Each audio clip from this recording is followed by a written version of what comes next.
My headphones were way too loud. Everybody's now like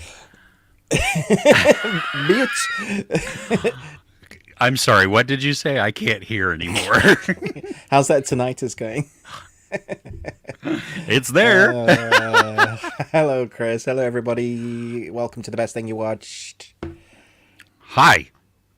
Yeah, you're distorted, dude. Your audio is like seriously Like crapping out. How's that? Yeah, Is that yeah, better? It's like, nah. Still no? It's okay. It's just like your reverb is high or something. Really? How about now? Is that Yeah, okay? that's better. Yeah, that's better. Okay. Maybe I broke it because I went, what's that? Anyway, Maybe. Welcome to the best thing you watch this week. It's our podcast, our video podcast. We do an audio version, so if you don't want the talk in between and you just get the sort of review of the content, you can check that out on the best thing we watch audio podcast, wherever you listen to audio podcasts. However, the way we do things is Chris from Movies and Munchies. Check him out if this is the first time you're hearing of him. It shouldn't be, because he's all over the YouTubes for some of the greatest reviews and some of the greatest copied reviews, because some people like to copy his reviews. I won't point any particular fingers, but one day I will. One day I will out them. Anyway, for now, check Chris's YouTube out. He's going to do a movie quote quiz and give us the answers from last week's, and then he will give us some new ones, and I will ask a stupid question or an intelligent question or a dissertation question, depending on what my mood is. Then we will get stuck into the best things we watched. I'm excited to talk about the titles we have this week. I normally am, but this week particularly because we have some really fun stuff to talk about. In our podcast, what am I talking about? In our The Bearded Ones Patreon, I dropped 2 new reviews just this week. We talked about the Cowboy Bebop movie and Blackberry. It's one we both hadn't seen, so it was interesting talking about those. We have a great community there now. I think we've got some people on the free membership, some that just starts on the £1, and you get to watch over 100 reviews and skits and kind of quizzes. Everything that we do there is a lot of fun there. So thank you so much for being here with us. It means the world to us that you kind of join us on the live. But if you're catching this up on the Sunday morning, if you manage to catch us on the live, you get like a little extra interaction because we talk to you live in the moment. So thank you for being here. If you didn't have the time or couldn't, then you do get to watch this all on the catch up on the following day. So don't worry, you don't miss out. But for now, Did I do it right, Chris? Did I miss anything out? I don't think you you left anything out. Only thing I missed out is look at what I'm drinking out of. Oh, okay. It's not focused. Okay. This might be merch. It's gone through the washing machine, the dishwasher too many times. So the Tuesday is like faded out, but it's I've had it for about 3 years and it's last quite well. So that's good. It says live long and Tuesday, so yeah. Still, all of it? Yeah. Okay. I want to have a mug of yours that says Movies and Munchies or Couch with Me. Oh, that's a good idea. I should do that. I do have one, I think, a mug. I have one somewhere that says Movies and Munchies on it or something like that. Okay, I don't know. Cool. Yeah. Anyway, should we say hello to everybody before? I think we should. Yes. Okay. Let me hello, write everybody. Okay. And moving on then. It's going to be one of those weeks. Wow. I was going to say, though, you know what? Everybody needs to buckle in because you and I watched so many good things this week. Yeah, we really did, that, I mean, we could, this could easily be a 5-hour podcast if we chat with everybody last week we were like close to 3. So. Yeah, but we had really good discussions with everybody in the comments. So yeah, we did. Yeah, that was that. Yeah, a ton of fun. Yeah, but let's say hello. Leo the short guy. Hello. Hello. Ruben from Shiny. Nice. Bunny Dojo, Rabbit Karen Bun Fun. Hello. Still welcome. The best. I love that name. Absolutely. Chris Retzlaff, happy Saturday. Welcome. Yasi. Hey, Fallout. Yeah. Fallout is up. I think we're going to be talking about that. I watched Ruben's review, and so if he doesn't talk about it, there's something. The other stuff that he watched had to have been like, I don't even know how you do that, but whatever. Okay, yeah. Golden tier. Yeah, stay tuned because we will be hitting that up. And let's see here. Seven Seas. Hey, gents. Hope you're having a good day. I've been up for 30 minutes, so yeah, I guess. Wow. I get. Okay. Hey, it's the weekend, all right? It is the weekend, and it's early o'clock for you. So. It is early o'clock for me, yes. Well, welcome. Lovia, you're here too. Oh, awesome. Back. Hey, Lovia. Great to see you. We're so happy. That's it for right at the moment, but then we can go back in just a bit. Hit us up in the chat, and then we'll talk to you. I'm trying out something new. Apparently on the program, I can create markers so that I don't have to... So you don't have to get... Like you're always confused. Like, can I just wait? Everybody hold up, man. I'm doing time codes. Yeah. So we'll see. But movie quote quiz. Yes. All right. Last week, I don't know if nobody cared or if it was just too tough. But the only comment I saw was from Chris Retzlaff. I didn't even guess last week. And you knew one of them. Yes, I did, yeah. Because I started off with a fairly easy one, at least one that I knew you would like. Yeah, no, I definitely knew one of them, but like for the life of me, I was like, what are the other two? So we got Gladiator, yeah, Mandy, and the Nightingale. Oh, do you know the theme? Revenge? Yes. Okay. Good job. Yeah. Right on. Okay. 3 more today. You ready? Yeah. Alrighty. So today's lesson is you kill each other off till there's only one left. Nothing's against the rules. That could be so many. Okay. Cool. See, you thought I was a cripple, but you didn't know that I'm a ninja. Whatever that is, I need to see it. You have. Okay. Now, gentlemen and ladies, whatever you saw or did is no longer my concern. But let's be clear, this won't end well. They sound like assassin films. No. No hints. Okay, it's not. Yeah, well, not assassin films. Yeah. Okay, cool. All right then. But Ruben, right now, do you have a movie do you have a movie? Do you have a question for us? I have something fun for us to do, and everybody listening, you can do this throughout our podcast. Okay. Okay, I want everybody to replace a word in a movie title. It's not allowed to be a 2-worded movie, so no The Terminator and no Terminator, because that never really works well. So anything longer, so 3 or longer. And you have to replace the one of the words with wall plug. Wall plug? Yeah. So Return of the Wall Plug. Harry Potter and the Order of the Wall Plug. You wanted to do butt plug, didn't you?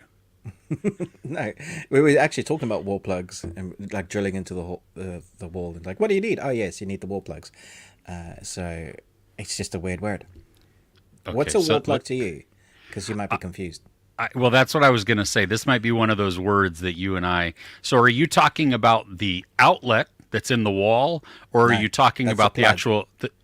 So when you drill into a wall and you want to screw in a screw, so you can either hang something up or nail, put a shelf up, you would always put a wall plug in that the screw can screw in. So it's that plastic thingy that expands and holds the screw in, so you're not just ripping up brick. What do you guys call it? Anchor. An anchor?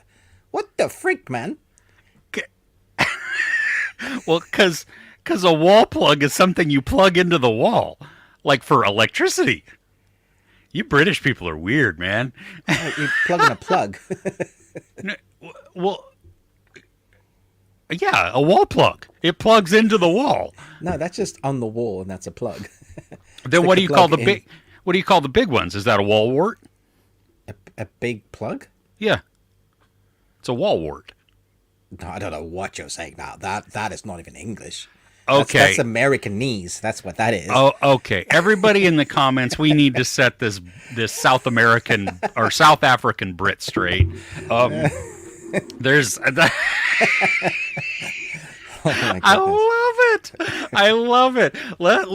Let's see what anybody says. If anybody even let's see here. Okay, Yell says, "Hi guys. Hey, Badger. Yeah, Teenage Mutant Ninja Raw plugs. Dude, that is not what I asked. You broke Chris for one. That's better than butt plug. Raw plug. Raw plug. Oh dear, what have I started? Oh gosh, and Yasi, okay, outlet wall plug or nail wall plug. See, okay, Yasi, what do you call it in America? It's an anchor.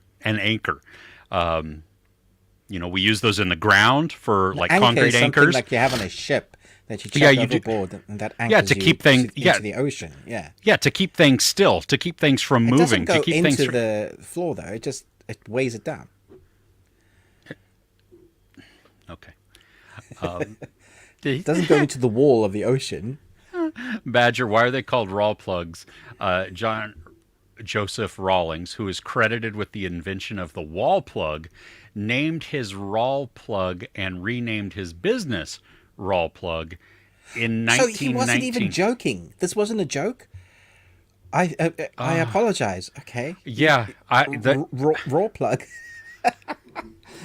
But see, that was so much better than, I mean, thinking that it was made up is hilarious, and now knowing that that's actually a word is even better. Okay. Yeah, you go.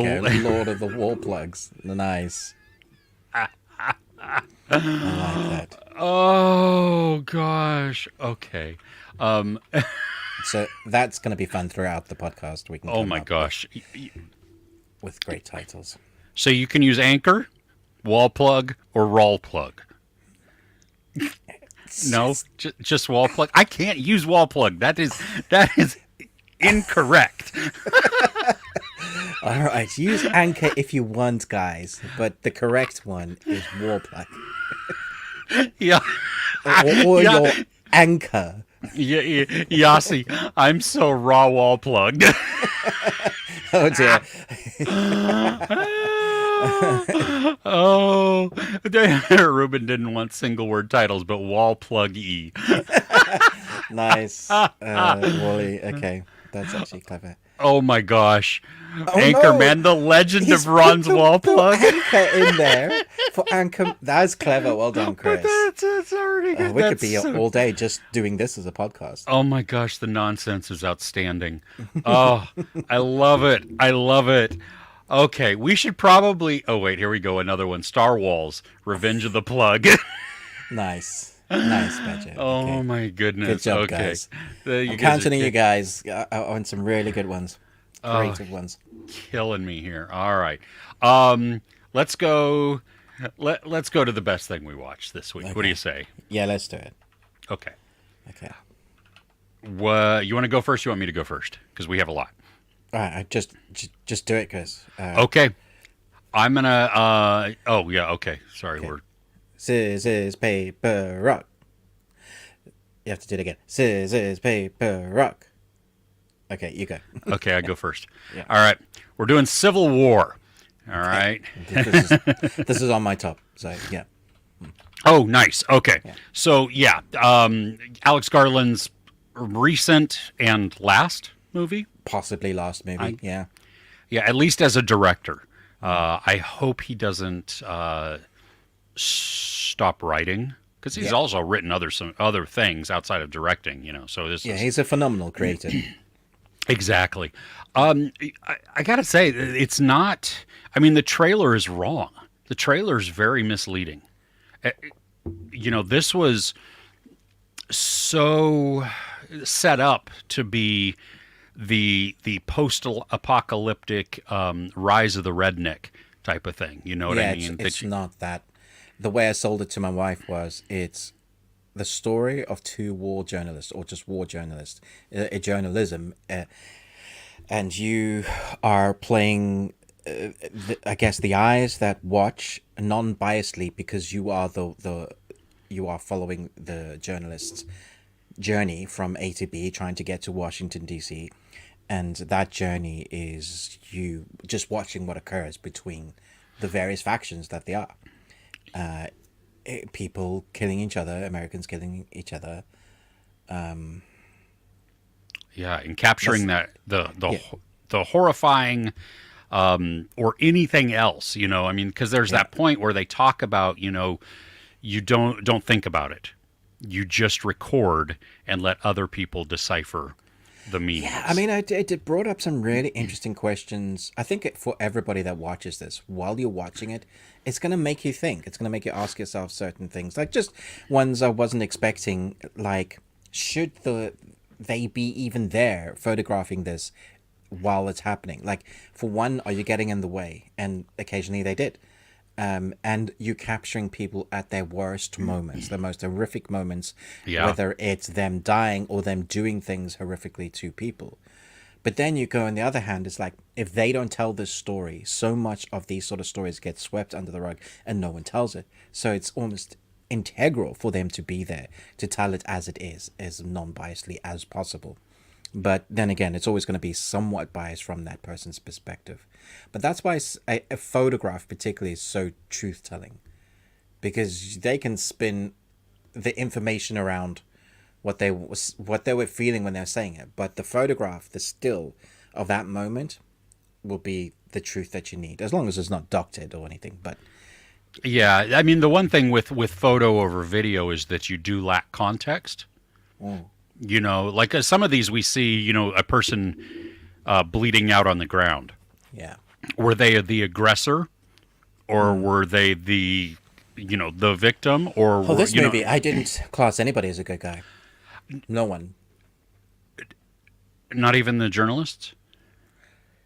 I mean, I get what you're saying about them being in the way sometimes. Absolutely. There were points where the soldiers that they were following in that moment were having to pay attention to them, like to tell them to stop or come on or no, you need to wait back here, anything like that. I mean, that is distraction, and when bullets are flying at you, you don't want distraction. That's not good. No, you really don't. So they're putting people in danger. But there's also this sense that the press are allowed to do anything and be anywhere because they're press.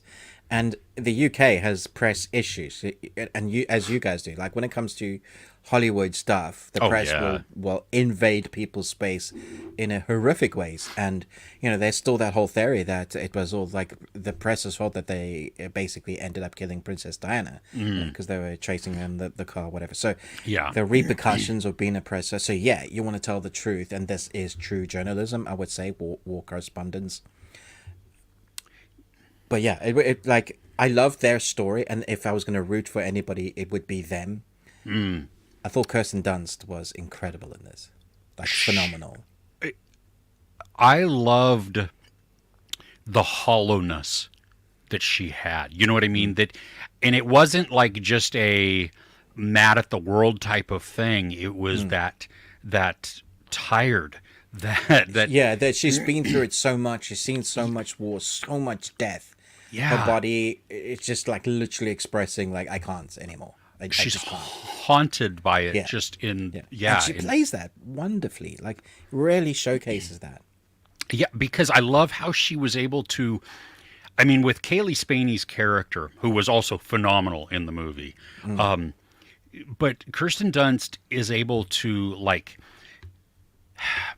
not be the adult in the room, but kind of be the adult in the room. You know what I mean? And like, well, she's the one certainly with the experience. So when she does something, you kind of listen to her. You believe her that she has that experience. Sure, but she's not just coming down or giving wisdom to Kaylee Spaney's character. I mean, Wagner Moura is, you know what I mean? He's somewhat reckless also in certain ways. And so she comes down on him, just for not even thinking, or him allowing things to happen or whatever. But I liked that. So she could be cold or direct in that moment, and then we see these other things where she's able to step outside of that or regain a little bit of her perspective that she once had and impart that to Kaylee Spaney's character. You know, There's a bit seeing of herself in. character growth for her.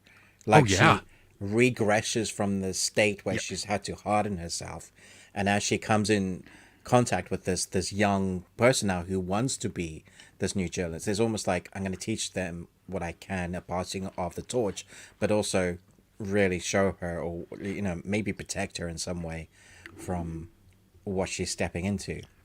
But then you get it's a nice juxtaposition, the vice versa of that, where our young journalist starts hardening him up and just like kind of going blank in the face as she's starting to first she kind of breaks down, and then I guess she's expecting to see so much more violence, so her body begins to like kind of do that thing where it's like, okay, we need to protect ourselves, so she's losing her humanity almost.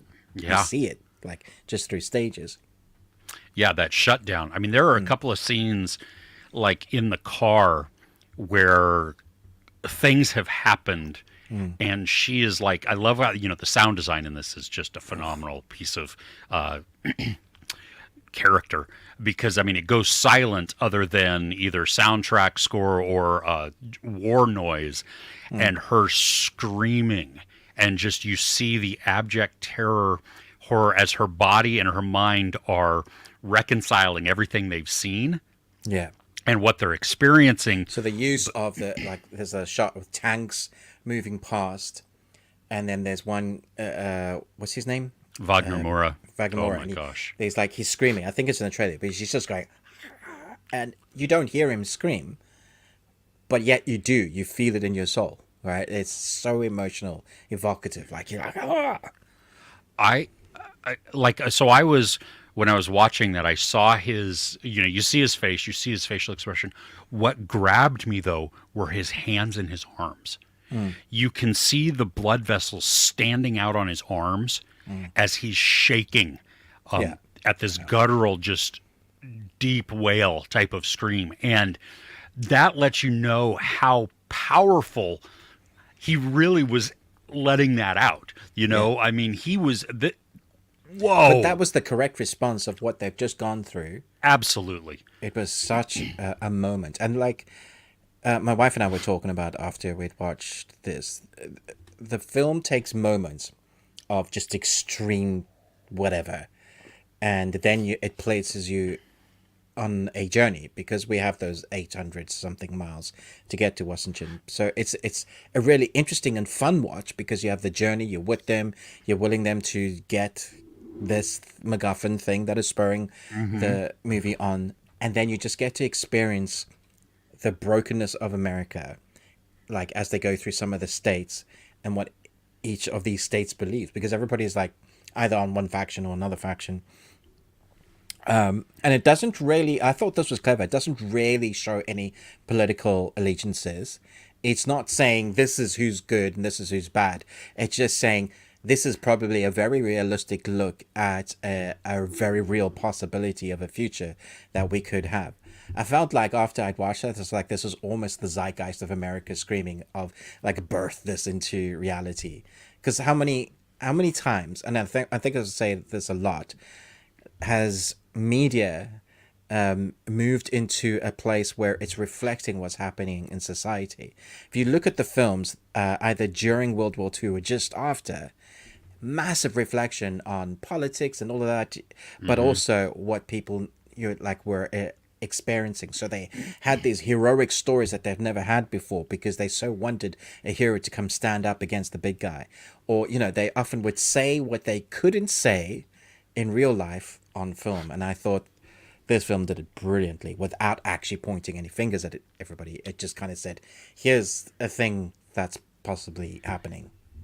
Yeah, I do like that. I was actually very happy about that, because it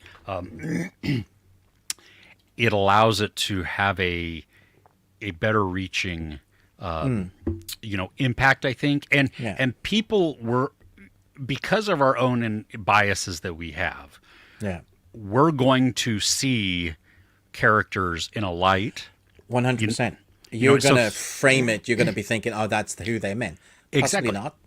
Yeah, yeah, exactly. Well, and that's I think the beauty of this part of it is that Garland isn't choosing that side to say this is who you're going to think this is, because his real point is not so much like, well, this person is X or represents X, and so they're wrong or they're right.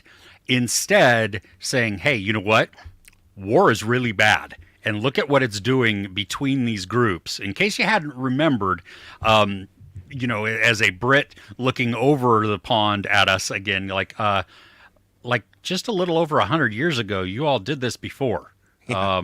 Are you sure you want to do this again? Really want to do this to each other again? Yeah. Yeah, exactly. And especially through the lens of the journalists as they just observe the carnage, right? Yeah. And the people going back and forth and, well, who's good, who's bad in this?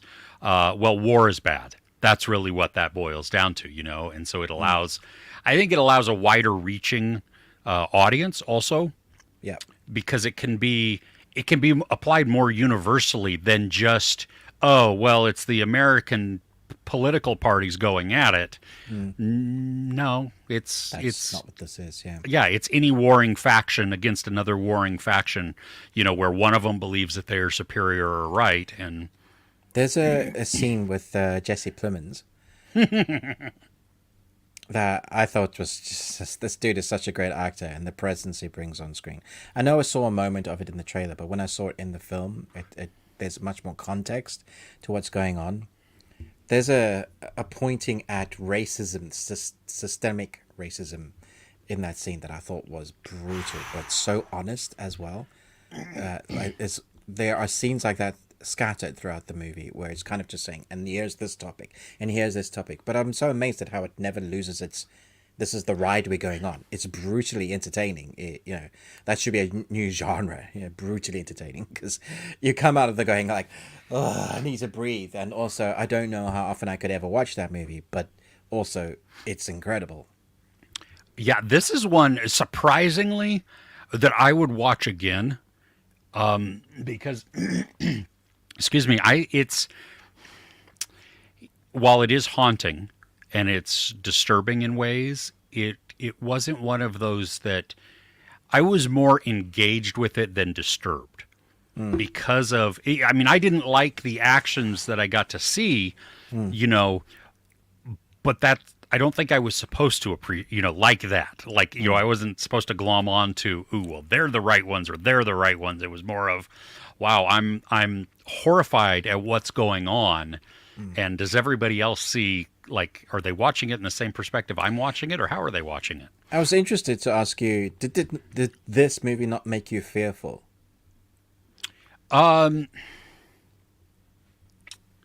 No, not really. No, So and you don't think this is a realistic look at what could happen in the near future? oh no, I think it's a very realistic look. But because it was more so the point of view and the following of the reporters rather than military factions or paramilitary factions or civilian factions, whatever you want to call them. That was the focus of the story, right? Yeah. And so that way so it's a lot easier to watch. It's a lot easier to engage because I'm getting to see everything happen around, and I get to, and I know that there are trash people everywhere.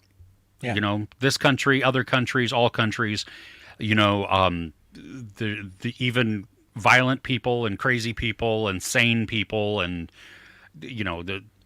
so I think had it chosen a side like I originally was worried about, where it was painting something and it becomes very divisive, Yeah. then I think that's when it becomes a more of a worrisome type of thing, because it's no longer an entertaining film, or it's no One longer side's going to take offense, and that could be the last straw of them going the justification for storming whatever building, and then you have civil war. exactly.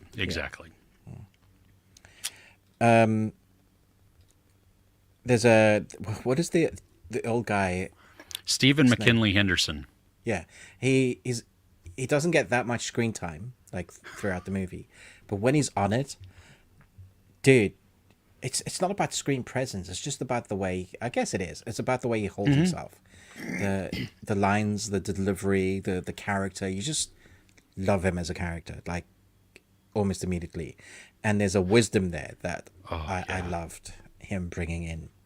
And he has one of my favorite scenes in the movie. I thought it was excellent. So, Which scene, or at least where in the movie does it happen? the Jesse Plemons scene. Yes. Oh, I love how constantly throughout the movie they keep reminding him how old and slow he is. Yeah. He's like, I got a walking stick. It's basically Yoda. Yeah, exactly. No, I did. I loved him. I thought our four main characters, the actors that portrayed them, did phenomenal jobs because they each captured different nuances of their character. I mean, Wagner Moura has a bit of a cavalier attitude to him. Not that he's like not afraid of anything or just wanders into danger or looks for danger, but he's a little less preoccupied by it or worried about it than especially for Kaylee Spaney's Jesse. The Kirsten Dunst sees that as both an annoyance and the protective area of that, and it's just, oh gosh, yeah, I the Jessie character, there's a moment where stuff has happened to her and she's in the car, and I don't think it's a spoiler, she throws up, but she throws up in a way that I've never seen done on screen before. It was like an involuntary release. It just kind of dribbles out, and I thought I've never like considered throwing up to be a moment on screen, but that moment, which is just like, and it's like she doesn't even realize that's what's happening with her, right? She's like not paying attention to it, and I thought that was so real as to how your body would react from massive trauma of an experience. Like, it doesn't know how to react, like just involuntary. I was just like, this film is so good at using editing motifs when not to use sound, when it's silent. Seriously powerful moments. This could be his best work, I think. If you ask other people, no, this is trash. I know it's divided. Yeah, it is. It's funny. I loved it. I think because we just rewatched Annihilation a couple of weeks ago for Patreon, and I on a rewatch I loved it. I mean, I appreciated it so much more, and that's where, I mean, like, everything that he has done, I think I have just had a massive appreciation for. I think it's layered. I do think it's like he's one of those filmmakers that you watch, you either enjoy or don't. You come back to it and you're like, wow, there's much more than to this. You will find the same with Ex Machina. It says a lot more when you watch it the second time, because you're like, I love the design and the intensity of the story, but then when you start getting into the humanity and what it is to be human, really he touches on all of that, and there are so many layers to this story. Yeah. Oh yeah, absolutely. Cool. You want to move to the next one? Sure. Okay. What you got? Fallout. Gotta talk about Fallout. As a massive fan of the games, I even have a Pip-Boy. I don't know if I can show that right. No. Which way am I holding it on? Wait. Sorry, let me go back. Sorry. There we go. Just messing with people. No, that way. I apologize for everybody that just saw that on the stream. There. That was. Can you see the head on that now? Yeah. There we go. Yes. Okay, cool. So there's a Pip-Boy on my watch. I've played the 3 and 4 a few times through. New Vegas is actually my favorite game. Fallout 76 is the worst one, although it is a much better than from when it launched. And so I went into this worried, because it's one of your favorites. You really hope they don't mess it up. Yeah. I fought for the screeners. I didn't get them. They just said, yeah, they're coming. And I have like a 20 thread email response. I was like, cool. And then I just watched them, and I had intended just to watch the one because I saw there were meaty episodes, and then I ended up going to bed very late because honestly, I thought this was incredible, and I do think it's the best adaptation from games we've had yet. Like, I like The Last of Us. I think The Last of Us is very good, but this is a massive world. They didn't spare the budget. They didn't spare like the acting, the quality, the VFX, and actually has a good story. So, and it connects really well to the games because it kind of gives us the birth of some of the stuff we didn't know. Where did the Pip-Boy sign come from? It gives us that character. There's so much connection to this. And then we get our three main protagonists that are phenomenal. That intertwining story, so clever. But Walter Goggins, man, dude, is excellent in this. Yeah, somebody never played the game at all. I didn't know about it. I mean, I knew of the game. I didn't really know what it was about other than I figured it had something to do with nuclear fallout. Yeah. You know, I was drawn into our characters, especially Ella Purnell and Walton Goggins. Those two at the beginning. Now, Aaron Moten became way more of a intriguing character for me as the season went along. I didn't like the first episode, really. I mean, I liked it. Oh, interesting. Okay. Because here's the thing. This is why. So we're in the vault and we're following Ella Purnell and all of them. And then literally no transition.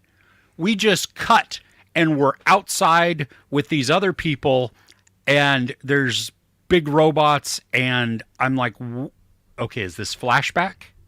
Is this, I don't know. Oh, did you mean the knights that they were showing? Yeah, the Brotherhood there. Yeah. And so and then it went back a little bit, and I didn't have any frame of reference for where we were. That's really interesting. So every time, like, I saw they were going to a new location, and then they were showing us, it's like, my son and I were like, it's the Brotherhood, it's the Brotherhood. We were like freaking out.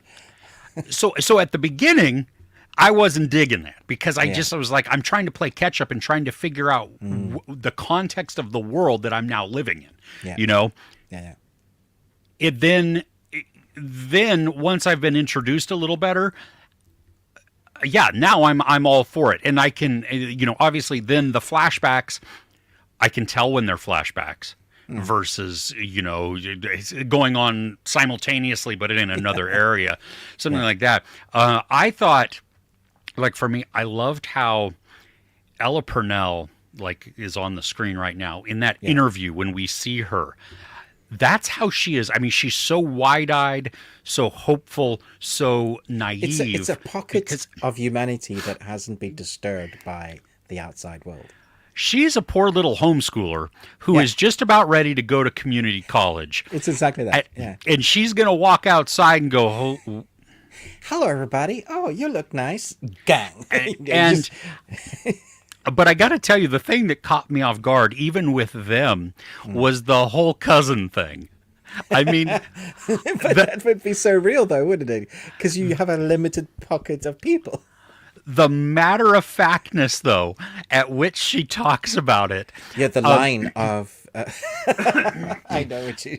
Well, and the cousin being like, "Oh, but I love you," I love you. Like, and it's like, well, it's fine for this, but we can't. You can't procreate. You can only play cousins so often. I was like, but that means you have been. Yeah. Oh, yeah. No. Yeah. With very subtle lines, they give all kinds of clues, and you're like, oh, okay. But let's get this straight though. Fallout as a franchise has always been like a hard 18 or an R because it's graphic. The storylines in it are just so they. What I really appreciated, they didn't go, okay, we're going to dumb this down, make it family friendly. Nice. No. Nice. This is for the fans, and like we're going to keep to the lore. That's great because I appreciated all of that. I loved the fact that she was. I mean that we see her naivete so much, but it begins to change. Like she begins to get a little worldwide. She doesn't lose it. Like if we look at Civil War and Kirsten Dunst's character, or even Kaylee Spaney's character, Ella Purnell in this does not, as Lucy, she does not go full on It's her cold moral anymore. code. She wholeheartedly believes in that way of life, that way of thinking. Yeah, and she doesn't abandon it. Now she does, she does begin to adapt a little She bit. needs to be savvy. Yeah. Yeah, but I appreciated that. Walton Goggins, Dude. well, and so like all of these have context for you, right? I mean, Yeah. so I'm meeting everything for the very first time, and Yeah. it was so great to see the alternating flashbacks to present to Yeah. flashback to present Yeah. to not only is that building out the mystery of what's going on and tying into the whole vault stuff, but then the watching him and it because there was even a point where I was like, wait, did I read that wrong? Did it say there was like we were like several hundred years in the future? And and you're like, well, but how is he alive still? Yeah, And then exactly. Yeah. but then you know what? The show explains it. That's it. I loved it. It didn't leave me hanging. It didn't, because I'm a non-game player of, it didn't leave me in the dark for this. It explained it without being dumbed down, without it being like so spoon-fed Yeah. that it's insulting. It was just interwoven throughout the story, and you're like, oh, okay. I thought the sets were spot on. Like they had created, like when I saw the shanty town, it was exactly. I felt like I'd been there. Like I said in my review, like they copy and pasted, but you can't. They had to make them.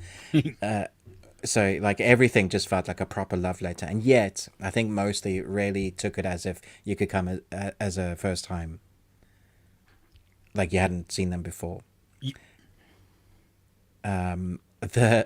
The knights, they needed to be powerful and strong, but like in game, you always you kind of like shipwrecks when you're about to meet one and fight one, or you giggle with glee when you find a suit, and you're like, oh, Can you get in a suit oh yeah, as a player? Okay, nice. oh yeah.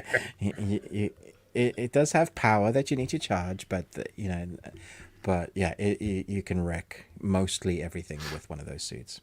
Talking about that, have a look at that picture with the VFX, and that I thought was excellent. It was creepy and gross. When they showed inside its mouth, Yes. I was like, wait a minute, what? Oh my gosh, that is creative and disgusting. Yeah. Yeah, The mutant, like, and you believe it all because it's like a realized world. Everything is mutated, and it's been a couple of hundred years. So it's had time to really. Yeah, mess that with is things. that is a massive and upset axolotl right there. It is. Just- Oh yes. Yeah, not happy. Well, and the other thing, the rad bear, ooh, was just brutal and gnarly and nasty. All of them. I loved it. There was one thing that was annoying for me, and it's a Okay. game thing, is that she didn't go into every room and like collect everything so she could sell it later. I saw some tweets about that being over encumbered. Yeah. And you can't walk on or something like that. You can't move. And But what was brilliant is like with the knights, they have these guys that carry bags that are so big. I was like, well, that's how they do it then. They have someone else carrying their shit for them. and the bag is just as big as they are. They could Yeah. fit in the bag. It's hilarious, and it holds their gun, which I thought was even funnier because how in the world are you running with that thing? How is There's- that human even strong enough to... Yeah, I'm sorry. I would get like maybe 3 feet and go, okay, I'm done. I think the impression is that humans and everybody else are there stronger than what we were. Because of Because of Yeah. mutation or whatever. Like when there's an attack, like right at the beginning of the first episode, you see how strong they are. And they're supposedly just human, but like fighting people that are underground from the vault, you get to understand. You're like, oh yeah, this is different. definitely, yeah. So I loved it. I mean, I thought it was a lot of fun. The world building, it captures and it transports us. The companion. Yeah. Well, which companion are we talking I'm about? talking about the dog. Yeah. Oh, okay. Because I would consider, well, no. I was just I was blown away when we get to different areas and Lucy has to do a task and you're like, wait a minute, what? That that's gross. And That is good. seriously, you're saying to do that? Oh, okay. I just yeah, okay, so for me, honestly, the best part of the show, at least the story wise, was the mystery of the vaults themselves. Yeah. That once we get to that point, which I think begins in like episode 4 or 5, where it really starts to dive into that, I was 100% hooked on that. You were sucked in. Yeah. Oh my gosh, I want to know what's going on because they it's so frustrating in a great way at how they give us information but not really. So the good news is they've already started working on season 2, and it's been so popular, like across the board, that like we're pretty much guaranteed to get that second season. They're going to be expanding Nice. that lore. I hope they're going to incorporate more of the other vaults and some of the other characters, perhaps. It'd be great to see that because they've done such a great job, and technically they have some of the assets now, so it shouldn't be as expensive. Yeah. Yeah, gosh.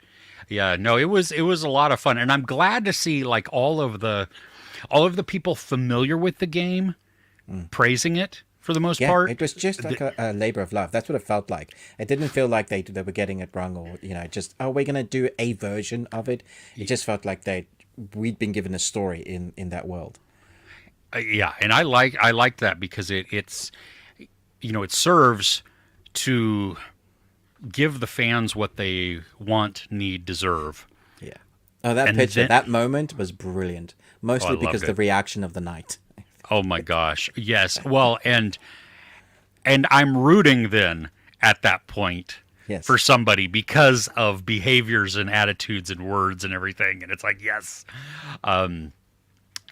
But I think I'm glad too, though, that like that this it didn't ignore those of us that have never played for the sake of trying to do just fan service. Yeah, no, that exactly. It's not just fan service. Yeah. Yeah, no, it balanced it out really well, and so that's exciting to see everybody enjoying it. Before we wrap up on this one, cinematically, I thought it was like the look of it, the stylized, how the cinematography is done.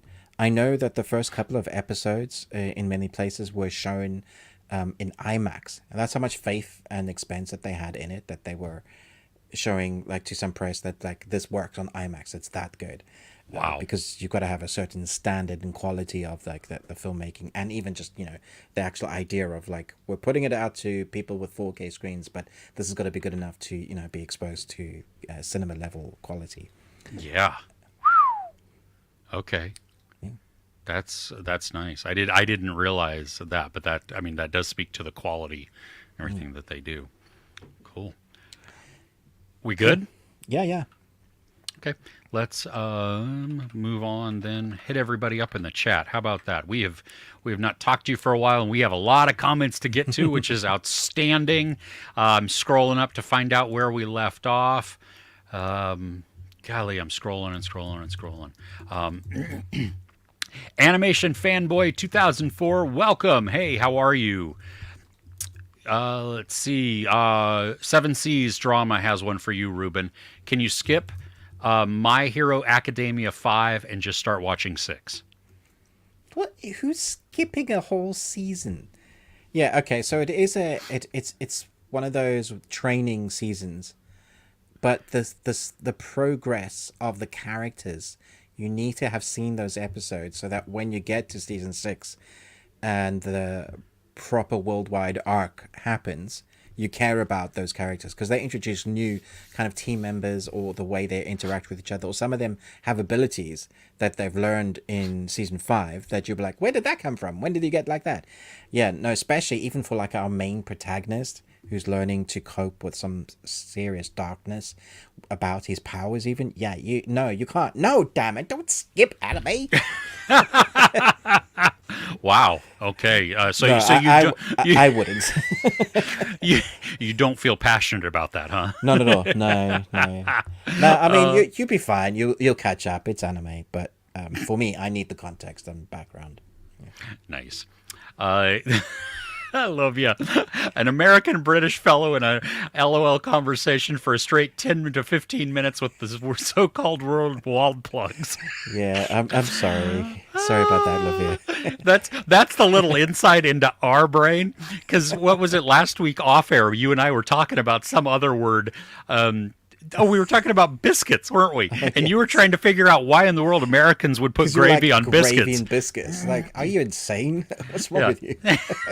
And so we're shooting pictures back and forth to each other of like, this is what... You dunk it in tea.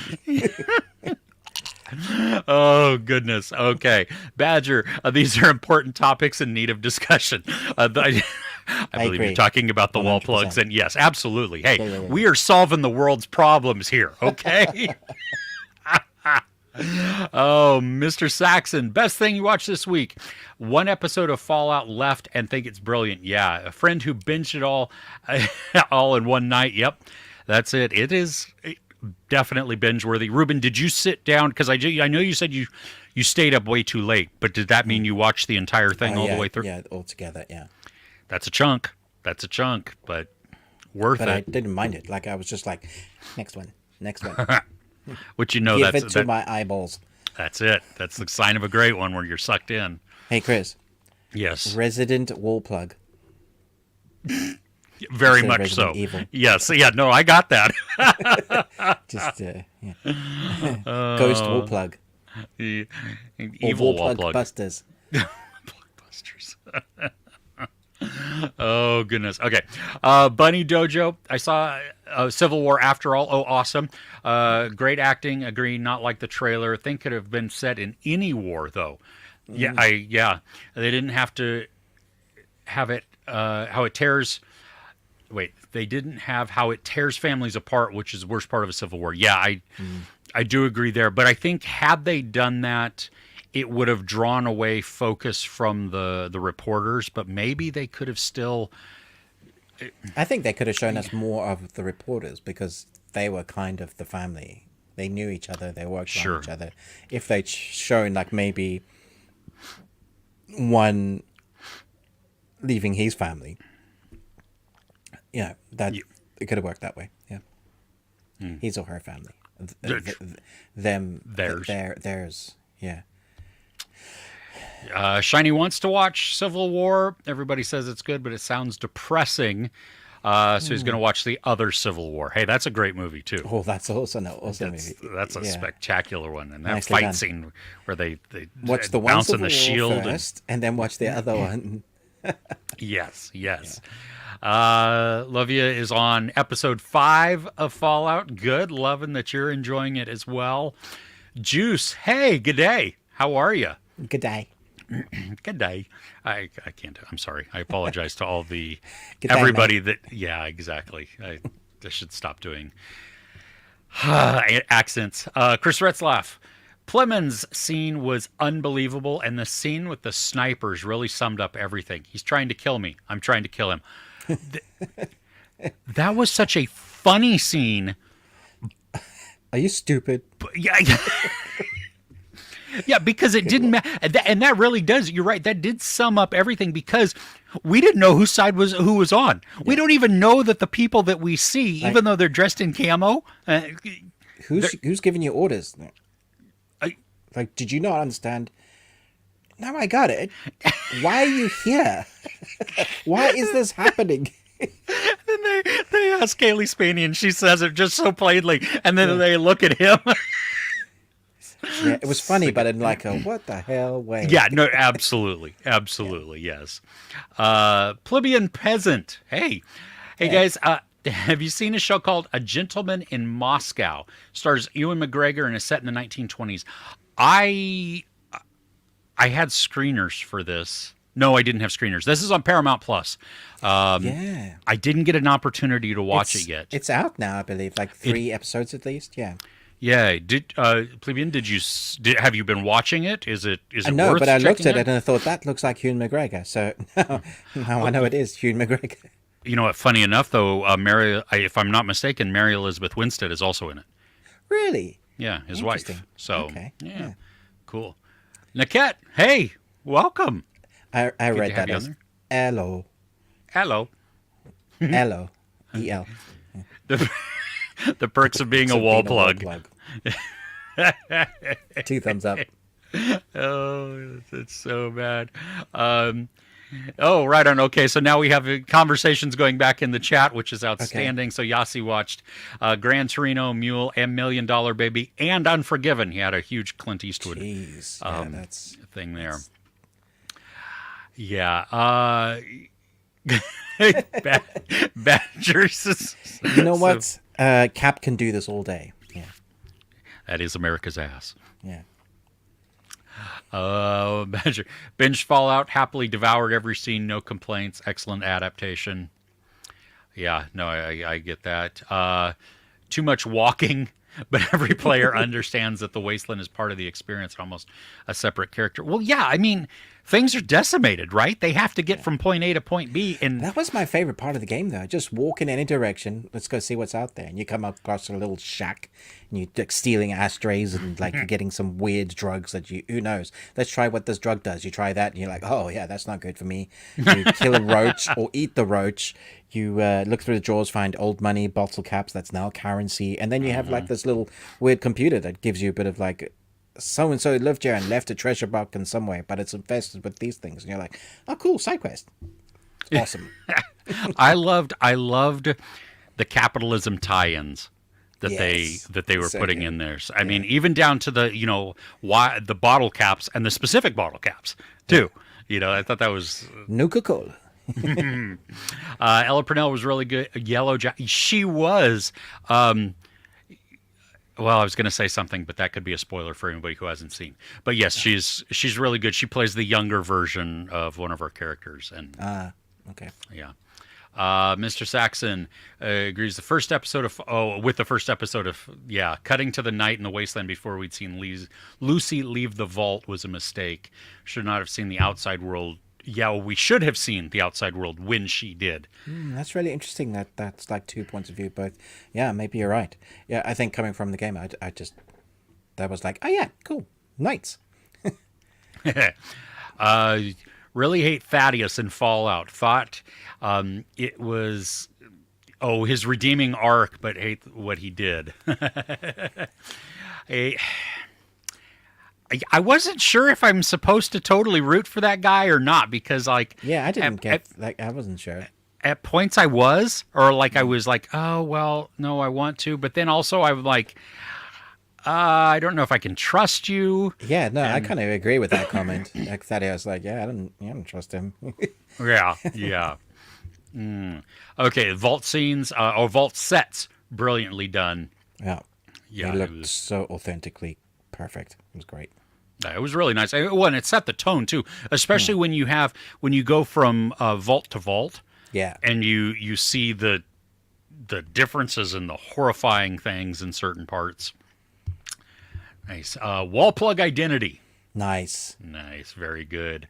Wall plug trek into the darkness.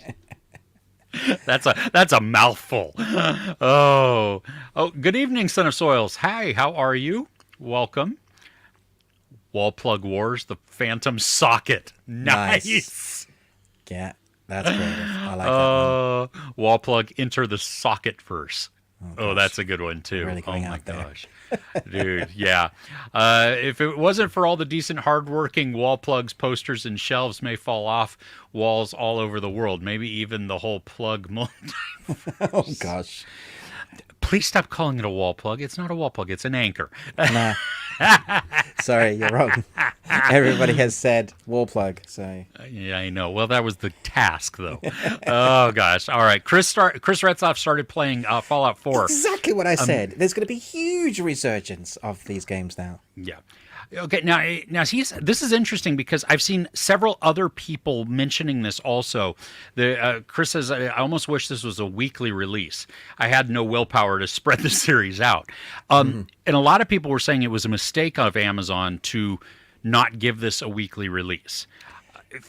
Yeah, I could see that. Would it be more watch time? It could be an event TV like Game of Thrones every week. I understand that. And there's enough, because it's a chunky episodes for each of them, there's enough to go on with and enough story. Just depends on those cliffhangers. You kind of want to give it a contained story within the episode and then go to the... I don't know if you would feel as emotionally engaged because we're following three main protagonists. Yeah, it could get a little confusing. Let me ask you this, since you watched it once it aired, did you, at the beginning of each episode, did you have the previously on? No. Or did I skip it? Oh, maybe. Because on mine, on my screeners, Yeah. the first minute and 5 seconds or so was previously on Fallout. Oh, yeah, I honestly don't remember that. What I do remember is the end of episode 1. It said this season on... and I was like, don't you freaking dare. Stop doing that. Stop! Yeah, what the heck? Here's every spoiler. Spoilers at the end. Like, here's are the best moments. Why watch the series now? Yeah, jog on. Yeah. Yeah. Okay. The Fred Armisen cameo, yeah, very short, but it was great. I thought all of the cameos, I was actually really surprised at how many different actors we get through there. So that was Wall Plug 4. Which one is that? Terminator 4? Rocky 4? There's so many. It's so Universal. many. Universal Lethal there. Weapon 4? But because then it would be... Wall Plug Lethal or Wall Plug Weapon. Yeah. Well, Oh gosh, that's that you have to go Lethal Wall Plug. Lethal Weapon Wall Plug. Oh, the final scenes giving a glimpse of the glowing sea was pretty cool too. Yeah. I don't think we want to talk too much about that because it could be we don't want to give away spoiler stuff, there. Yeah. Do you guys have a video game you think would make a good TV show? I think Alan Wake would make a great Twin Peaks-esque show. Yeah, I mean, Alan Wake is technically a TV series or movie already. The way you play it is very first person. You have a narrator, a writer. It's very scary. I mean, if they could do it right, it would be great. But there's a lot of like what's real and what's not sort of scenes in that.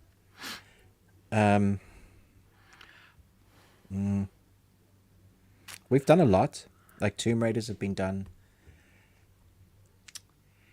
I'm looking at some of my old school that games that I would love to see be done. Like a Skyrim. Who's going to tackle Skyrim?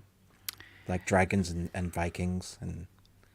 I don't think this game would be good as an adaptation, but I just want to see it done. It's a 2D side scroll from Sega Genesis called Booger Man. Okay. And he goes through these swamps, and he's a superhero, and he flings boogers, he farts. So that's your choice? Yes. Wow. Okay. I'm going to choose Guitar Hero. What's the story behind that? No.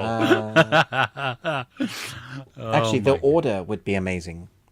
The Order? The Order 1886. It's a werewolf game set in a different London in like the 1800s. It's like steampunk meets gothic horror. Yeah. That would be really good. What's that one with the rats and the and the light? Plague Tale. A Plague Tale would be an amazing movie. Yeah. See, I think that could be because it's just. That would be. I mean, awesome. you could build a story into that. You know what I mean? Really good story and small cast. So that could be mostly on the VFX with the rats and stuff. But yeah, that would be amazing. And 1 and 2, so you could do 2 seasons because they're both Nice. excellent. Yeah. Right on. Best thing to watch this week from Son of Soils, season 1 of Ganaball 2022. Nice. Have you seen that? It sounds like an anime. I know of it. I think I've seen it. I'm not sure. Okay. Yeah, but Okay. Gunbull, I hear only good things. Cool. Pretty sure that's a South Korean horror. Seriously? What? Yeah, there's a rumor about the beautiful village people get eaten here. Police officer Agua Diego uncovers a horrifying truth lurking in everyday life. Yeah, I think you can find that it's on on Disney Hulu. Plus or Hulu. Yeah. Yeah. Well, thank you for that. Gonna add that because that looks. Oh, that's definitely right up your street. If you're Yeah, thinking, it like, is. Connect all of those kind of Disney, Hulu, South Korean shows that aren't on Netflix. Yeah. Yeah, no, outstanding. Okay, well, thank you. That's outstanding. Seven Seas drama regarding Fallout. Can I watch season 1 and stop? Does season have a complete arc? There is a story completion, but it leaves it open. Well, the mystery is not totally solved yet. No. I think so. That, yeah, I don't know. Yes, yeah. You See, I loved House of the Ninja, even though that was open. I thought that first season was incredible. I can't wait to watch more. Okay. Yeah, I mean, I felt satisfied by the end of it. Yeah, so it's I was not satisfied. I wasn't disappointed. Like, there are some series that like literally will end in such a cliffhanger that just doesn't make sense. Mid punch, Warrior Nun, for example, and that was some of the best TV I'd ever seen up till that point.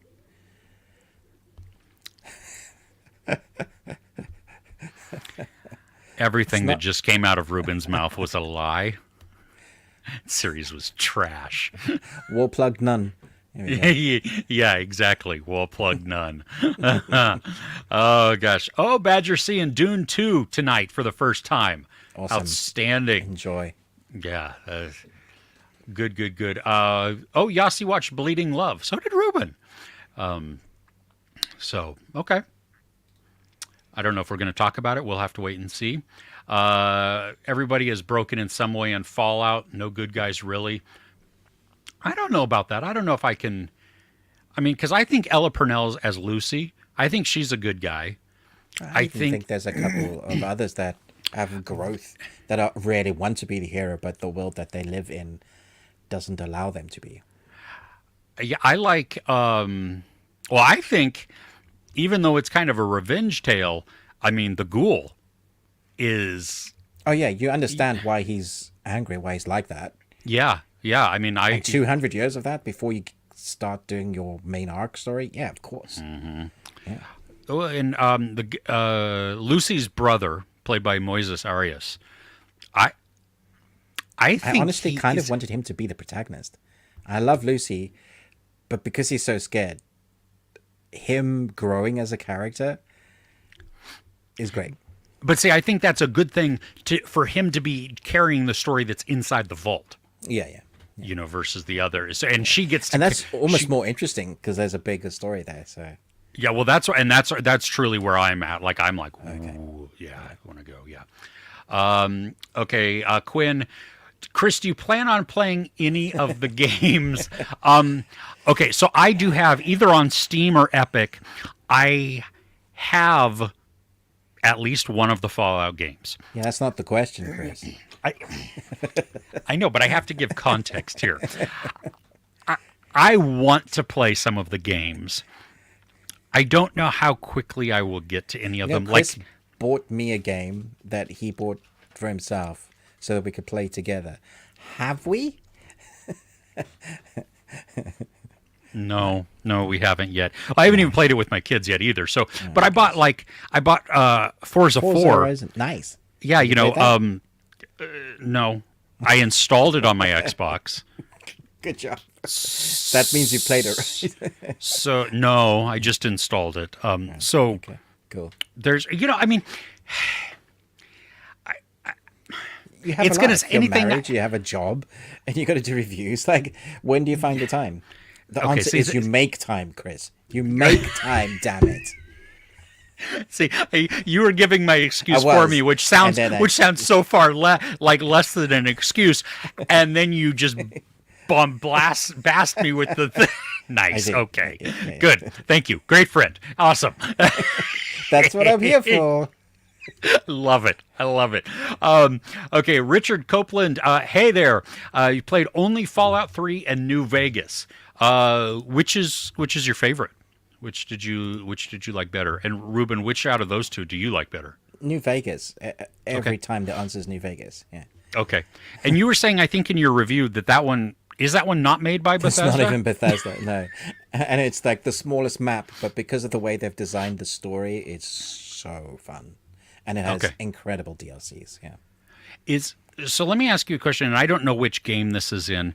There's one that's like decision-based, where you, as you make more and more decisions, you can become the villain or the hero of the story. So Fallout 4...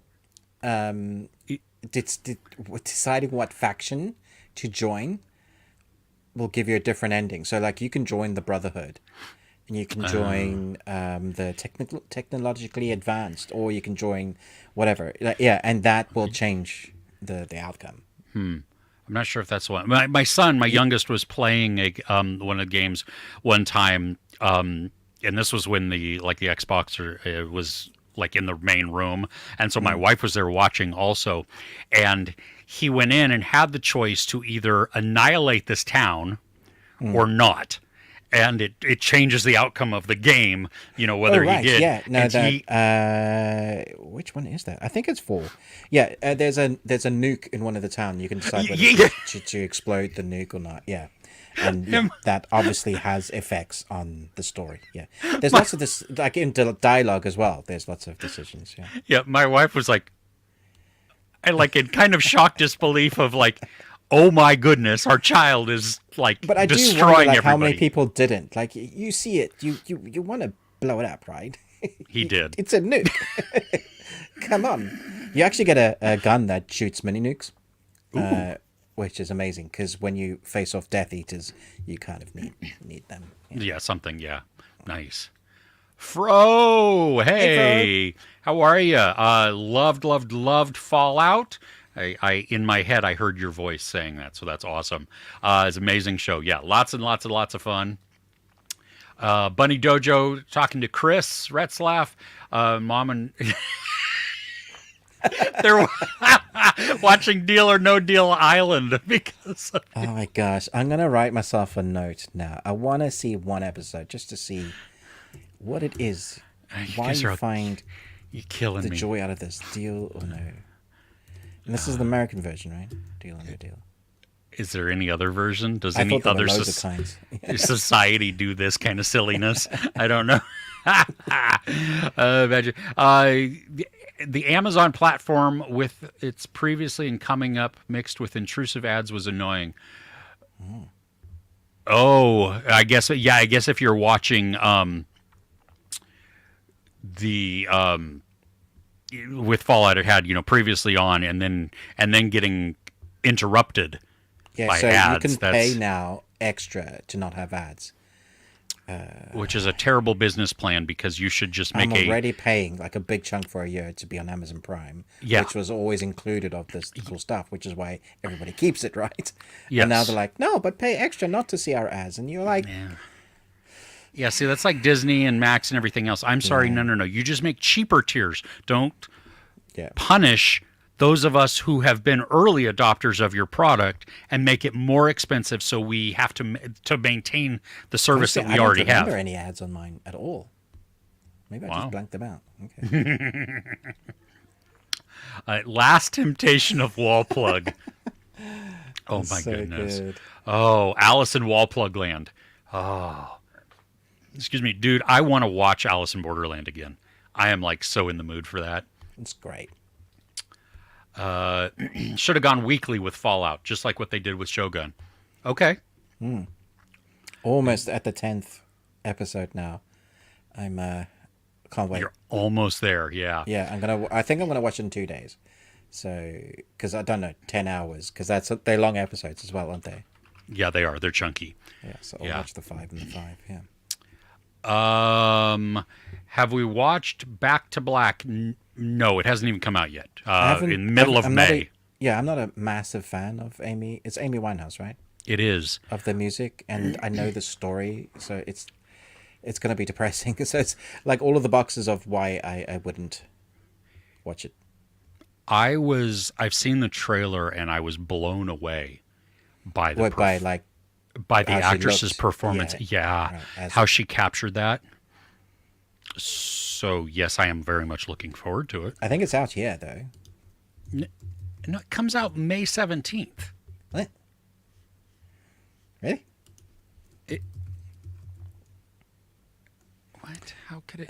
Back to Black. Well, in the U.S., it No, comes. it's out. Oh my gosh! Yeah, it's out. Everywhere else, it came out like in early April or this weekend. Yeah. And wow, May 17th. It has loads of showings as well, so they're obviously expecting people to really be engaged with this. Yeah. The only place it seems, at least according to IMDb, that has their release after ours is Spain. Sorry, Spain. Yeah. So, okay. Sonic the Wall Plug. What have I done? Luke Wallplugger. Oh my gosh. Until Dawn 2015 would make a great TV show. I'm not familiar with that game. You would love that because it's a proper horror, Chris. Properly scary. Oh, is it really? Okay. Yeah. Okay. Cool. What do you say? Do you think we should dive back in and then hit up comments? I agree. Come back to okay. So we will do that. We will come back to your comments in just a minute. Ruben, who's going first? It's your turn. Yeah. Okay. I'm going to talk about a South Korean movie then called Exhuma. And firstly, where's this showing, Chris? It's Is this like digital? Or is it no, it's cinema? in theaters. Okay. I when I reached out and got the screeners for Sting, they asked me if I would like any other movies, and then they said, "Hey, we have this one coming up," and I said, "Oh, okay."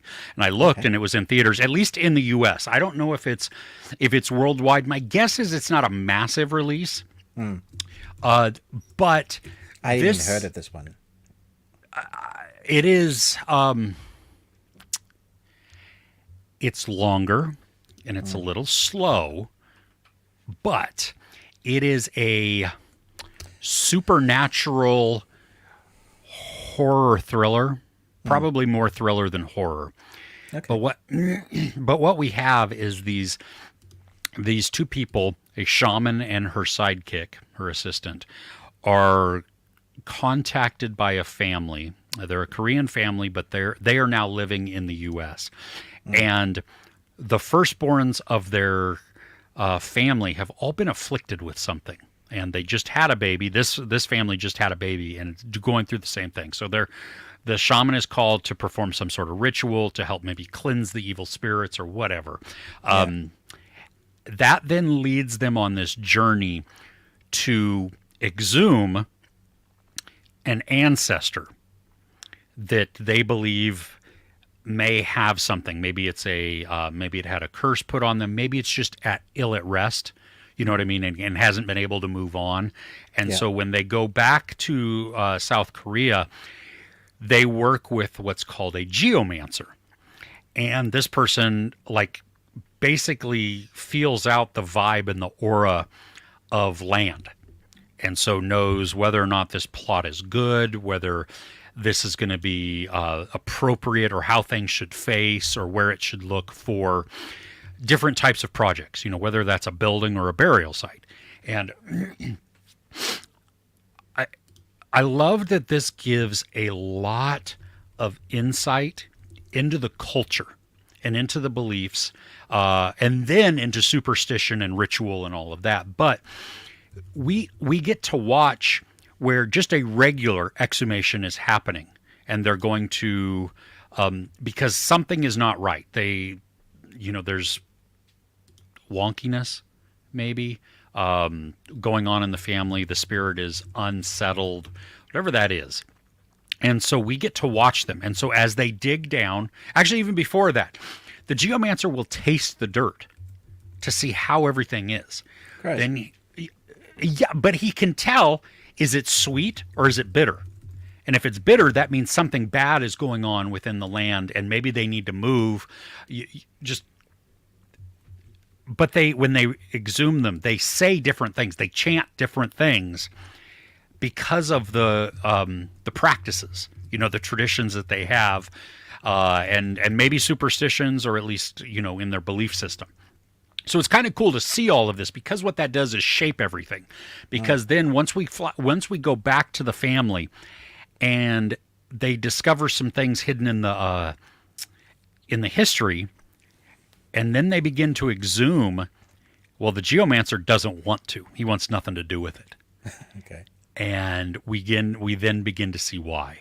And this transforms from a drama mystery type of thing into then a supernatural possession horror.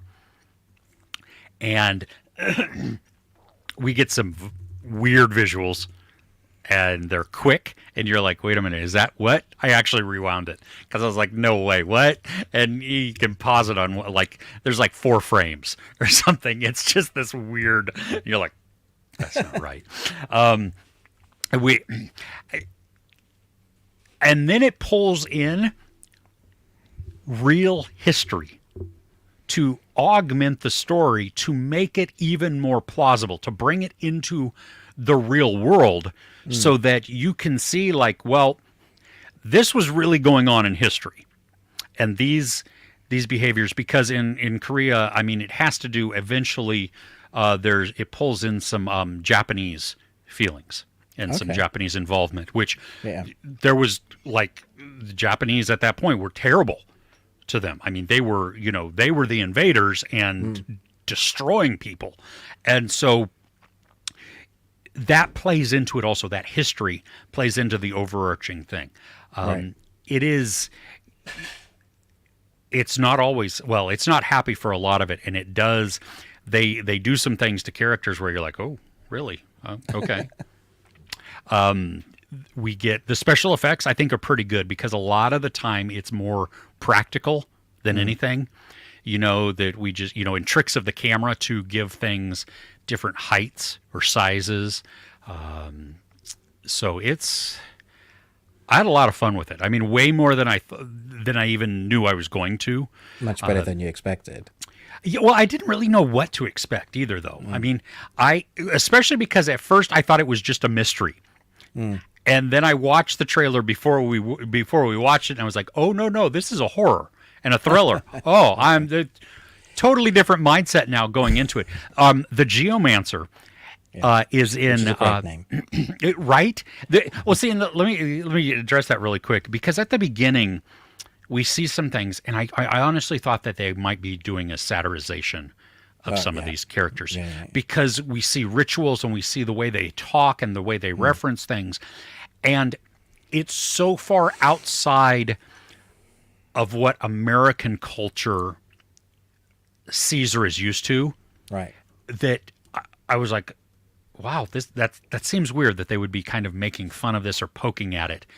They're not. I mean, it's really just presenting this, and we need to go with it. And so it's just outstanding there. The the man who plays the Geomancer is the main character from Daiso from Old Boy. Oh, really? Okay. Oh, no, I did recognize him from that picture. Yeah. I mean, it's crazy. I mean, you figure that's 20 years old. So obviously he's aged a bit. Yeah. He has aged a bit. Yeah, exactly. But it's, I think if you have the opportunity to see this and you like the slower, just the building of the story before you get the payoff. Yeah. And there's definite ominousness to it. In the UK, this has come and gone on cinemas. It came out in March. Okay. And I can't see a release date for the UK, Digital. But in HBO, digital's coming to HBO in November 25th. So a while to wait yet. Wow. My guess would be then if it's going to HBO, It then might come that's to digital before that. yeah. My guess is that you'll be able to rent it at some point on Prime or something like that. Hopefully soon. I yeah, it's not scary, but it's unsettling at points. Okay. Sounds interesting. I'm always down for new like K-dramas. So yeah. Yeah, and this is a new term that I didn't really know exist. I saw somebody reference it. It's called K-horror. Okay, all right, okay. Yeah, which makes sense, but still, Okay, what's Was on there yours? drama in the K horror? There was. Yeah. Yeah. Well then, good drama horror. Yeah. Yeah, somebody mentioned already that they thought Bleeding Love was okay. I think I enjoyed it more than them. Bleeding Love is Ewan McGregor and his daughter playing father and daughter. This is very much an indie film, and the reason why I wanted to cover it is because I feel like this is just going to get passed by a lot of people, which is a shame because it's a nice little gem. It's about Hugh McGregor's character as a dad didn't really know how to be a dad, and he was into drugs and stuff and didn't raise his daughter right. So they have a very strange relationship. Now, it starts with the film where she's kind of messed up and almost killed herself, and so they go on a connecting road trip where he's taking his daughter to a place that's, I guess, is kind of the MacGuffin of the movie, because it's a road trip to get to this thing where she can start her painting again. And so it's the story where they connect as father and daughter and basically air their crap that they need to and connect in a very real way. But part of what makes this film really fun and entertaining is the weird characters they meet along the road trip. Some are really out there, some are really kind. There's an example that his daughter has to pee on the roadside because there's no, like, some parts of America, just desolate, and so she's peeing, and something bites her on her downstairs part. And so they're looking for a doctor because she needs help to kind of clean it and, disinfect it or whatever. But it's so late at night that, like, the chemists are closed. So they come across a prostitute, and that's the only female around. And, the dad doesn't want to look at his parts. Yeah. And so that is, so there's, like, really genuine, funny moments, really, really big gut punches.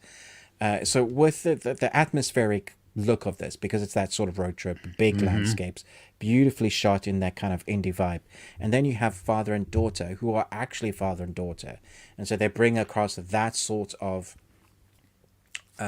connection. Like it's 100% believable. Like, you just believe their characters, that they've gone through that. And I know Ewan McGregor in his life, he has gone through some, not quite like it. So he brings a lot of experience to this. And so seeing him, it's not just one of those, hey, I'm Ewan McGregor and getting my daughter to act. She's actually been in quite a few things. You have a look at her IMDb page. She's been on things you will recognize. I think they both have incredible acting chops. And as a one-time indie watch, Ewan McGregor should be enough for you just to go, oh, it's Ewan McGregor, I'm going to give that a go. But I thought this was really well done. I enjoyed it a lot. Nice. It is. It's for rent on Prime in the U.S. It's just come out of the cinema here. So yeah. Okay. Yeah. Cool. Yeah, that looks good. I had gotten an email about it a few weeks ago and just.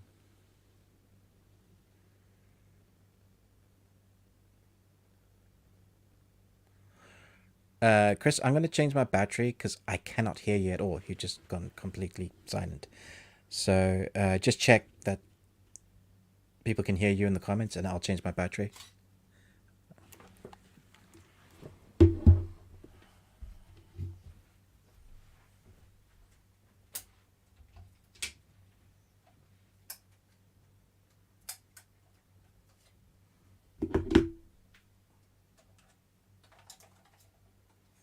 Okay, can you hear me now? I don't even know if anybody can hear me. My computer hiccuped. That's what it was, which is awesome. It's working. Hey, can you hear me now, Ruben? I can hear you. Yeah. Okay, that wasn't yours. It was mine. My computer hiccuped, and went away.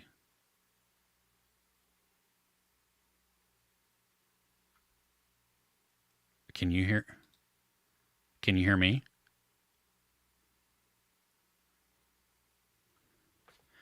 I can't hear Okay. you. Oh, there we go. There we go. What Okay. is happening? That was riveting TV right there, Yeah, everybody. that was weird. Can you hear me now? I can, and it was not your computer or your thing. It was me. My computer hiccuped, and the microphone just disconnected itself. I don't know. Oh, why. weird. Okay. Yeah, odd. So, anyway, I know what I was going to ask you. Is it? Does it end in a like in a Very good way? satisfying way. Yeah. Yeah. Right. Okay. Yeah. Okay. Nice. Let's see here. We've talked about everything. I think that's on my list. Best thing, yeah, mine too. Yeah. Okay. You want to hit up the comments and then we'll continue on? Okay. Okay, let's see. Let's do that. Let's do it, Chris. No. Oh, jeez. Okay. Oh, where are we at? I'm trying to find the good grief. Lots of comments here. Where did they go? Sorry, everybody. I know. I see them also. I'm just trying to find where I left off. Do you need different glasses? There it is. No, I'm good. Okay, Darth Plugger. Good Lord. What did you do? Okay, Olive wants to know, have we heard of Zendaya's new movie, Challengers? Yeah. Yeah, the press for the movies is great, especially her outfits. That is outstanding audio. Thank you for that. Even better. Okay. Yes, I'm seeing that in 2 weeks. I know a lot of press have already seen it. I don't want to watch it. I'm ambivalent on it because the content doesn't look like it's going to be happy. But it also, there's a lot of, from what I've seen from the trailer, she looks like she's having sex with two guys. It looks very naked. Not that I have issue with that. But she's cheating on Spider-Man. And I can't handle that. Sorry. Well, Spider-Man's not in it, so, But Exactly. He's not there. Does he know? She doesn't know who he is, remember? Oh, God damn it. See, it's even worse. It's just sad.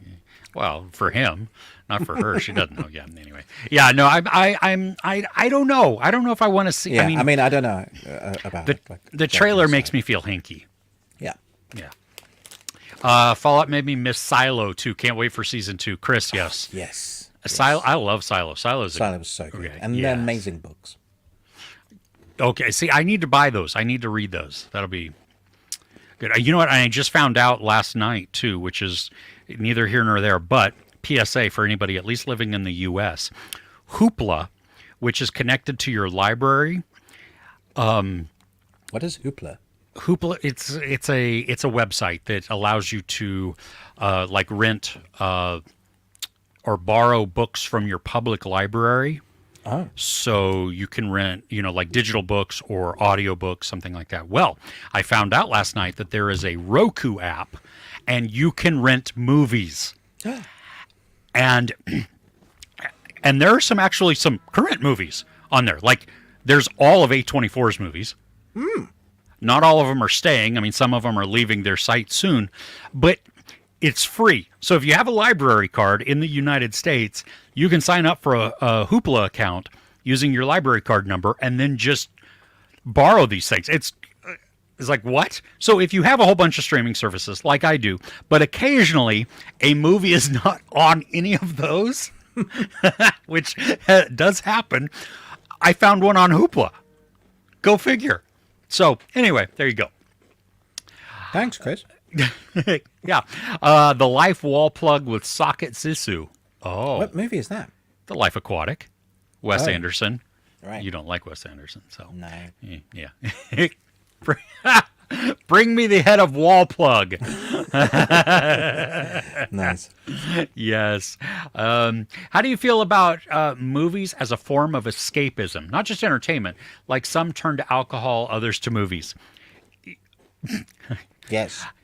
Absolutely. I mean, that's what you and I talk about that a lot, actually. The escapism. That's why I watch movies. Yeah.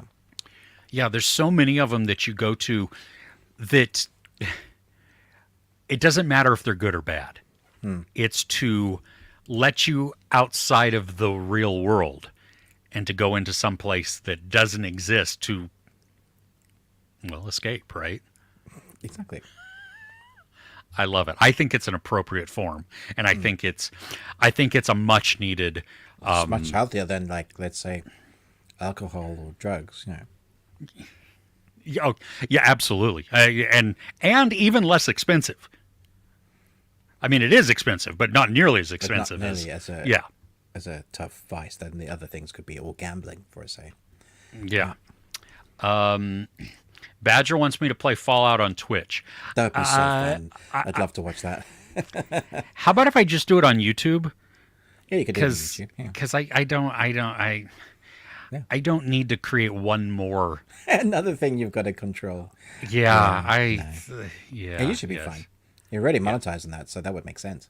Yeah, exactly. Yeah, I could just do that, and then I don't know what kind of copyright strikes I'd get right off the bat from Fallout. But I think you can do stuff like make it copyright friendly, turn off the music, and then okay. Yeah, do your own stuff. Yeah, that's fine. Okay, cool. See, I don't know any of this. That's good. Okay, installing a game is half the battle. See, right there. Look, I'm halfway there to Forza 4. Right, Fallout's a good staycation game. Say goodbye to 5 hour chunks of time. That's great. Oh. Okay. You watched Drive Away Dolls, and then my review. Okay. Did you like Drive Away Dolls? It just came on Peacock in the U.S. So I mixed on it. You know, like I enjoyed parts and thought there was so much more potential to it. You haven't seen that yet, have you? No. Do you want to? No. Okay. Okay, so I'm just gonna Chris and Bunny Dojo are talking about Deal or No Deal Island, so there you go. Okay, so Chris Retzlaff says X-Men 97 this week was crazy, and X-Men 97 broke the servers this week. Yossi said. I was waiting to watch this week's because it was a part 1 and 2, so yeah, I've got 2 to watch. I'm loving X-Men 97 so far. This is perfect. Yeah. I saw a lot of comments on Twitter and stuff about people being moved by 97 by this episode. So I've never watched any of them. Yeah, I don't understand that. Have we seen the trailer for the sci-fi Apple TV series Dark Matter? Dude, okay, so I did not watch the trailer because I've read the novel by Blake Crouch. The novel is spectacular. Well, I have the screeners, so I'm very excited to give that a go.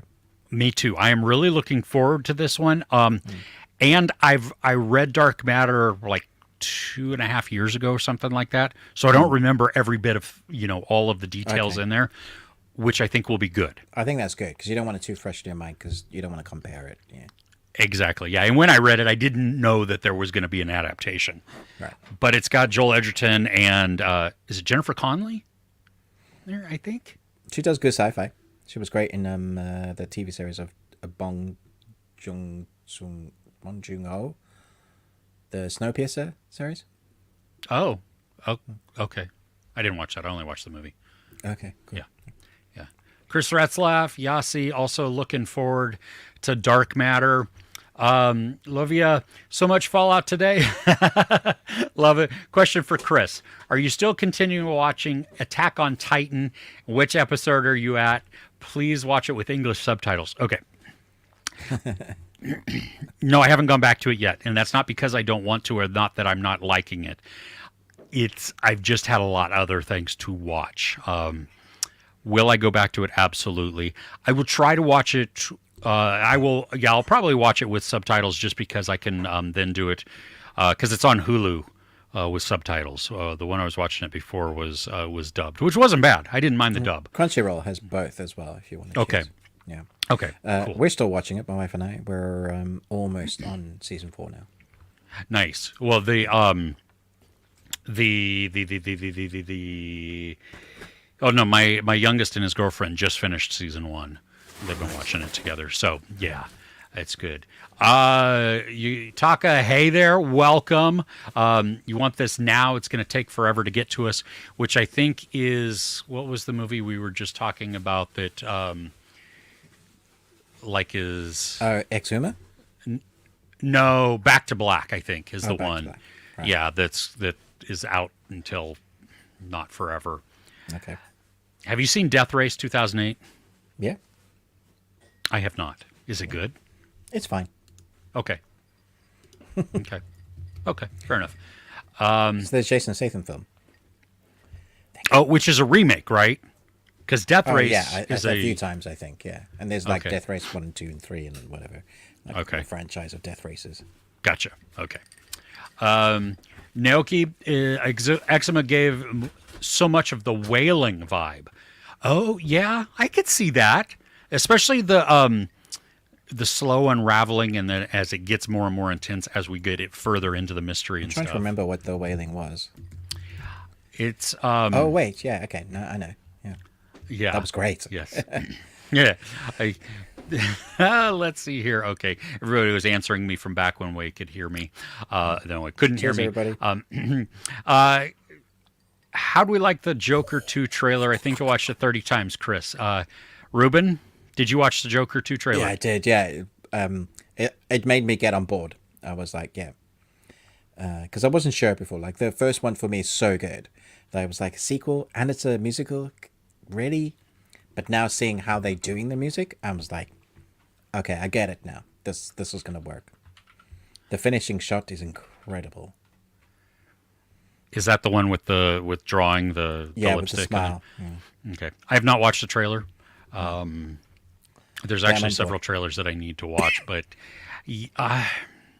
I'm glad everybody that watched it has been like, "Oh my gosh!" Yeah, So no, and I didn't expect to. Like, I was totally. I also Yeah. saw a trailer for a new trailer for The Crow, and I have to say it looks much better than I expected. Like, I was totally against it. The remake of The Crow. Did you see the first trailer?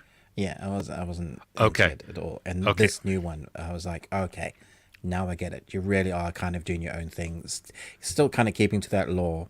And the tattoos and the look of it makes more sense. That it reminds me less of Jared Leto's Joker now. Okay. Which is great because that's how I was referencing it. So I was like, oh, not that. We saw a new trailer. Well, not even a trailer. A trailer for Fury Road. Not Fury Road. Furiosa. Furiosa, yeah. And I have to say, I'm really worried about this movie. Like, that first Mad Max was incredible. Like the first one, Fury Road. This one, I don't know if it's the trailer, but they also had like this weird ad segment where Chris Hemsworth and what's her face? Anya Taylor-Joy. Anya Taylor-Joy, they're promoting the movie basically, and they say you got to watch it at the cinema, that sort of thing, and they're like feeding off each other, and it was so like they just didn't want to be there. There was no love for the film. There was no like excitement. It's one of like either that the press tour has been bad and they're like so tired, or they weren't scripted properly. But it came off so wooden. That was like, do you guys even like the movie you're in? There was no, and then the trailer was. I didn't think that. I think I've seen a better trailer for it as well. It was just subpar, and I was like, if this is how you guys are promoting your film, I am worried about it. Yeah, that's not good. Because I'm been confused by the poster that I saw, where Chris Hemsworth is like the dominant image in this, Yeah, and I'm like, He's and the he bad looks guy like though, right? he looks like Thor. Yeah, he does. Yeah. I mean, he's fat Thor, you know, and so yeah, I'm still really looking forward to it though. Okay. I'm gonna go in with Lower less expectations. so that I'm not massively disappointed, because that first one it's in my top 5 films of all time. Like, I love it. Like, it's great. Oh wow. Okay. Yeah, I'm not going and comparing it to, or even with the thought mindset of Fury Road, Right. other than maybe aesthetics, Right. you know, or editing. But okay. Memories of Murder 2003. I have not seen it, but that is on my list to watch because that is that's a Bong Joon-ho film as well. But Memories of Murder 2017. I've not heard of that. Is it the remake then? I don't know. I couldn't find it on IMDb. Okay. So Well, that's definitely one that I haven't seen from Bong. him, yeah. Yeah. But it's supposed to be like absolutely phenomenal. So, yeah, I want to see it. General, hello again. Hope you're doing well. You asked me last time about my fast. Oh, it's from sun up till sundown, but fasting is done now. Okay, cool. Nice. Well, welcome. Glad you're here. So 24-hour fast? Yeah, very cool. Okay. Blown away considering you had no idea to see it. I think you talk at this point it's talking Joker, right? Or No. That's, he's talking Challengers. about Challengers, yeah. Okay. Yeah. There we go. Yes. That's awesome. I'm glad because I've been on the fence there, and so good to see. I'm jealous that you did get to see it so early. That's awesome. So Challengers is about the tennis players, but it's not about tennis, right? Like I get the feeling that tennis has very little to do with it. I think I think that's just the backdrop. Yeah. Not going to get some great moments from Andre Agassi or something. Wow, that showed your age right there. Yeah, it did. In Bleeding Love, the scene with the prostitute is stunning. Almost brought me to tears. The flashback is very smoothly edited throughout the film. Yep. Nice. Okay. Yep. Oh yeah. Okay. So yeah, we talked about Thoughts on the Joker? I saw this on the Joker. Yep. Seen the movie What Happened to Monday. Yep. Yeah, we talked Great about that a movie. couple of weeks ago. Yeah, with Numero Pass. Pace? I don't know. But Rapace, if you want to be Italian. Yeah. Okay. You were right, Ruben. Yutaka was talking about Exhuma. I normally am, yeah. I know. I should just listen to you. I don't, though. I don't know. There's something about the accent and your, is that bourbon? It's so strong. Good. Okay. It gave Chug me it. like Chug one it. block of ice, and I'm like, Oh. dude. Whoa. Is that all just bourbon? Yeah, it's straight. That is a big, Yeah. wow. Why? Okay. Because it makes you funny. Maybe. Okay. Well, I hope you get to see it soon because it is definitely great to watch. Okay, this confuses me. TMNT: The Last Ronin. It's a rated R movie. What? Yeah, the story is rated R as well. The graphic novel story. It's one of my favorite, if not my favorite, Turtles story. This came out of, we just had a bunch of entertainment news drop, because we had a convention where they were all at. Oh yeah, CinemaCon. Yeah, CinemaCon. Universal, Disney, all of them were kind of releasing what they had. So in our news segment, I guess we can talk about some of that. Yeah, there's somebody called Genghis Frog, which I'm totally down for just because of that name. That's outstanding. Yeah, no, this is going to be like, we've been wanting this for a while, but it's just suddenly it got really popular. And there's an amazing graphic novel that costs quite expensive. You can get the figurines and stuff for the Last Ronin, the Ninja Turtle. Basically, it's him on a vengeance. I think like his brothers are dead and stuff. Yeah. Okay. Oh, okay. Memoir of a Murderer from 2017. I have not seen this, but this sounds good. A former serial killer with Alzheimer's fights to protect his daughter from her psychotic boyfriend. Oh. Dude. Okay. Thank you for both of these. Yep. We see that. Nice. Nice. Okay, I plan on watching Joker 2 without watching the trailer. Good luck with that. Do you go to the cinema? I don't always watch the trailer. A lot of the time I try and not watch the trailer. And there have been times, which Ruben knows, where I have literally run out of the theater when a trailer starts. Because most of the time they show too much. Are you okay there? Fine. The first Kingdom of the Planet of the Apes was enough. I didn't need another trailer, but we got another trailer, and I think they just need to stop. So, Attack on Wall Plug. Oh, wait. Okay. No, excuse me. Attack on Wall Plug Exhuma. Good Lord. Okay. So the wall plug who knew too much. Perks of being a wall plug. Okay. What have you unleashed, Ruben? I love it. Oh, finally caught Perfect Blue. Available on internet. Oh, yeah. Perfect. That's the anime that you and I watched. Yeah. Okay, Judy. Ruben and I watched this a couple weeks ago as a Patreon for Utaka, actually. We didn't understand the end. We thought we did. It had us talking for ages. Yeah, we thought we did. And then we just realized that we were confused, wrong. Yeah. Yeah, so we loved it, though. That was it was incredible. So good. Yeah. That's old, and it stands up so well. Yeah, it does. Yeah. Fear and wall plugging in Las Vegas, and you're gonna use. You're gonna spoil it because it's doing so much. Oh yeah, yeah, I got it. I understand what you're saying. Oh, that's funny. Okay, well we will come back to the comments shortly. Ruben, what do you want to talk about now? Well, I didn't watch the movie, so. You want to talk about our worst thing then, or the thing that didn't make our list? Sure. Yeah. Okay. You want me to go? You want to go? I can go because I have a thing to pick with you. Okay. All right. You love rom-coms. You watched The Last Wish. Right? Irish Wish? The Irish Wish, whatever wish it was. And that was shocking. But you watched the movie and you gave it like 2.5. But the one that I kind of liked, that I gave 3 to, you switched off. So you're saying that this movie is worse than The Irish Wish? I am. No, it's not even close. This one actually has a good premise, an interesting story. Come on, it's so much better than The Irish Wish. And the acting is way better. This is the one that I was going to talk about as my worst also. But here's the deal. I like the premise. Yeah, I think that's great, especially when we get, so anybody that doesn't know, it's these two people. Did we say what it's called yet?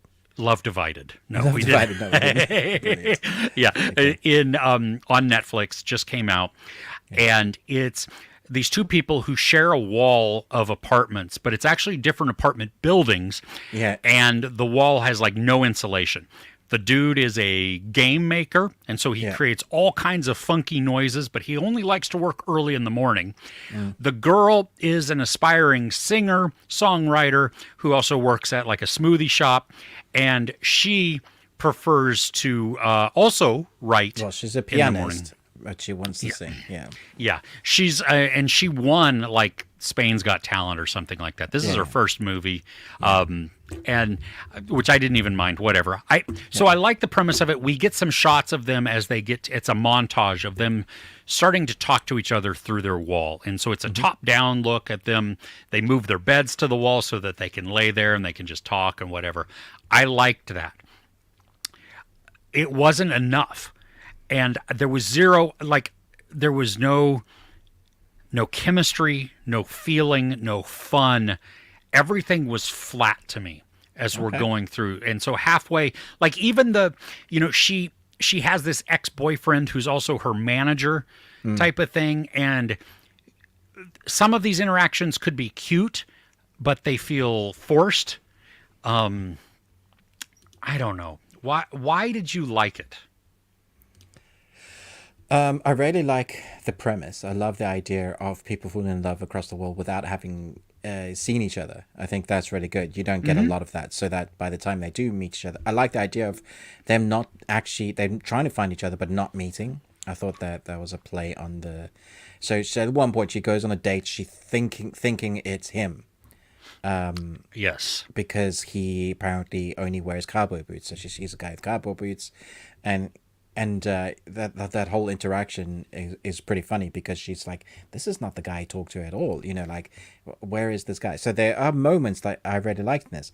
I do think that they rushed the whole comedic moment at the beginning where they could have had much more antagonistic relationship. It was just suddenly over. And I think that was the bit I was really enjoying. The premise, the antagonistic moments, they could have played a lot more with that premise that they set up. Then they just use it as a gimmick to kind of move along the romantic moments. And then from there on, it's like, you know exactly what's going to happen and how it's going to end and who's going to do what and which person's going to have like a conscious decision of like, I need to get over my pride and, you know, go and get the love, that sort of thing. So yeah, from there, that point, I was like, ugh, okay, this is so generic. But I love the idea of it, and I like it had me on board for the first half, and then the second half, I was like, eh. Okay, yeah. See, yeah. Again, the premise was great, but I just couldn't get on board with any of it. And you're absolutely right about the rushing. They rushed through so much of this to get us into the romance part of it. Yeah. So I don't even know who either of these characters are. I don't know why I should be rooting for them. You know, we get a very brief moment with an overbearing friend on both sides, you know, of them. Why is he? What kind of game is he making? Why is it so noisy? I don't understand these things, which may not be an issue. I don't know. I thought it was wasted potential, and everybody very, very flat when it came to just presence, really. Like I don't know. I somewhat agree with that. Somewhat. I mean, I agree with you because I saw you Love Hard. I will watch Love Hard all day long. I actually used 3 of your clips, so you feel free to like demonetize my video. I laughed out loud when you did that because it was so unexpected but so funny. And you're right, my bar for rom-coms is so low, which is why I was so surprised. I'm like, This is so weird because normally we're opposite. Like, well, that tells you though how not into this I was. That it does, yeah. Yeah. So, okay. All righty. Yeah. You want to hit up news? Yeah, let's do some entertainment news. Okay, what you got? I'm just pulling it up now. You can start if you like. I don't have any news. You don't have any news from the week of all the news? Was there news this week? There was so much news this week. Okay, so the live-action Minecraft movie has wrapped filming. I know Jack Black's in it, but like the cast, I was like, holy crap. You've got Aquaman, he's in it. I'm still trying to wrap my brain around like how a live action Minecraft's gonna work. Like, what is that gonna look like? Are they gonna be square heads? Like, and why? I don't know. Because it's Minecraft. It's the biggest one, probably in the top 5 biggest games of the world at the moment. Yeah, no, I understand that, but is it just going to be about somebody in the middle of the night sneaking in and filling somebody's house with cows? Maybe. And lots of dynamite, yeah. And lots of dynamite, if they embrace the funny parts of it, it could be great. If they maybe do the Ender Dragon story, that could be great. Could be fun. So there is possibility. Just depends on what they do with it. So I guess I'll judge once I've seen it. Because I wasn't particularly happy on the Super Mario Brother animated movie with Chris Pratt. Like, I expected it to be bad. And then I was like, oh, this is actually quite good. Quite fun. Yeah. One of your favorite horrors, the Blair Witch Project, is being remade. I wondered what you thought about that. I stop. Everybody, stop. You know,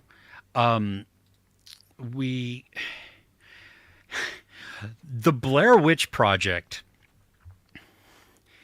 I have not seen. I've seen part of one of the sequels. That was a moment in time, though, and it was so spectacular captured because the internet was just beginning to really take form. What it is. Yeah, we didn't know, and the marketing was so genius that we couldn't tell what was real and what was not. There'd have to be a reason with their technology, like perhaps like if they really got to grips like with hollow glasses, like Apple Pro Vision or something. You'd have to incorporate what's happening now and make there be a reason for it to work the same. You couldn't just go, we're going to do it on our mobile phones and make it like recreate that. Like, you're not going to capture the heart of it. Here's my thing, though. We just had a writer's strike. Why in the F are we rehashing ideas that have already been done? Where is all the original new content? I don't know. I mean, I am all for really creative blood. I am all for the writers being paid and getting the residuals and all of that, because that is what's fair and that is what should happen. But as consumers of that, we also should be demanding that we get new material, not reboots. Stop with the reboots. Wolverine, or Deadpool and Wolverine, actually, Kevin Feige got up at CinemaCon and cussed. Yeah. He said it was effing awesome, and he could say it's effing awesome because it's rated R. Right? Yeah. Which is funny. That is funny. The Sonic films will become Avengers-level events, big, exciting stories that have a lot of different characters in them. No. Yes, I mean, you can have lots of characters. Is it going to be to that level? No, I don't think so. You I mean, these built it up for 10 years first before we care and why there's an end. And will we ever care? Like I enjoy them. I love Jim Carrey in it, but there's only so much you can do with that. How much money are you making from these? Are they warranting? Have we seen the Knuckles series? Has that come out yet? Not yet, no. Okay. Which I will watch because Idris Elba. Because Idris Elba, yes. We know your man crush, yeah. Yeah. Okay, carry on. Conan O'Brien broke the internet this week. Because of he was Hot Ones. On Hot Ones, yeah. Is that really how he is in normal life? No, but he is. I mean, he's a comedian. You know what I mean? And he knows how to work the audience, and he is consistently funny. Right. And because he's so effacing. I mean, he knows to. He's like Shameless. He doesn't have to take himself seriously, and I saw somebody tweet out that they were like, so basically Hot Ones should just stop now because no episode will ever be better than this. I mean, you have... See, I don't know about it. I just didn't understand if it was real. I felt like it was putting on something. It was so mental in places. I was like, what is this? But see, because think of all the other times. I mean, you have the celebrities, they're and crying and everything else. And here you have him doing his absolute best to play it straight. I mean, drinking from the bottle, pouring it on his hands, putting it in his mouth. I mean, chicken wings in his pocket. Yeah, I mean, what the hell? It's kind of going to win, like some of Jim Carrey's appearances, even what's the dude, Andy Kaufman. You know what I mean? Going these extreme type of things without being so insulting or anything else. I mean, he's really just doing it all to himself, but being able to have fun like that, and the longevity of the press that this is. I mean, the memes alone that can come from this. Oh, this will give us gold for years. Ever, yeah. Yeah. Twisters. The sequel to Twister is going to have booths in cinemas, these round, long tubes where you can get in and like be blown as if you were in a Twister. So you get in and it's just like a wind machine or something. Like, like who's paying for this crap? Whoa. I would do that if they have the money thing in there, where it spins the money around and you grab it. Grab all the money. Yeah, but why would why do I just want to get in there and have my nose blown out by everybody else's dander?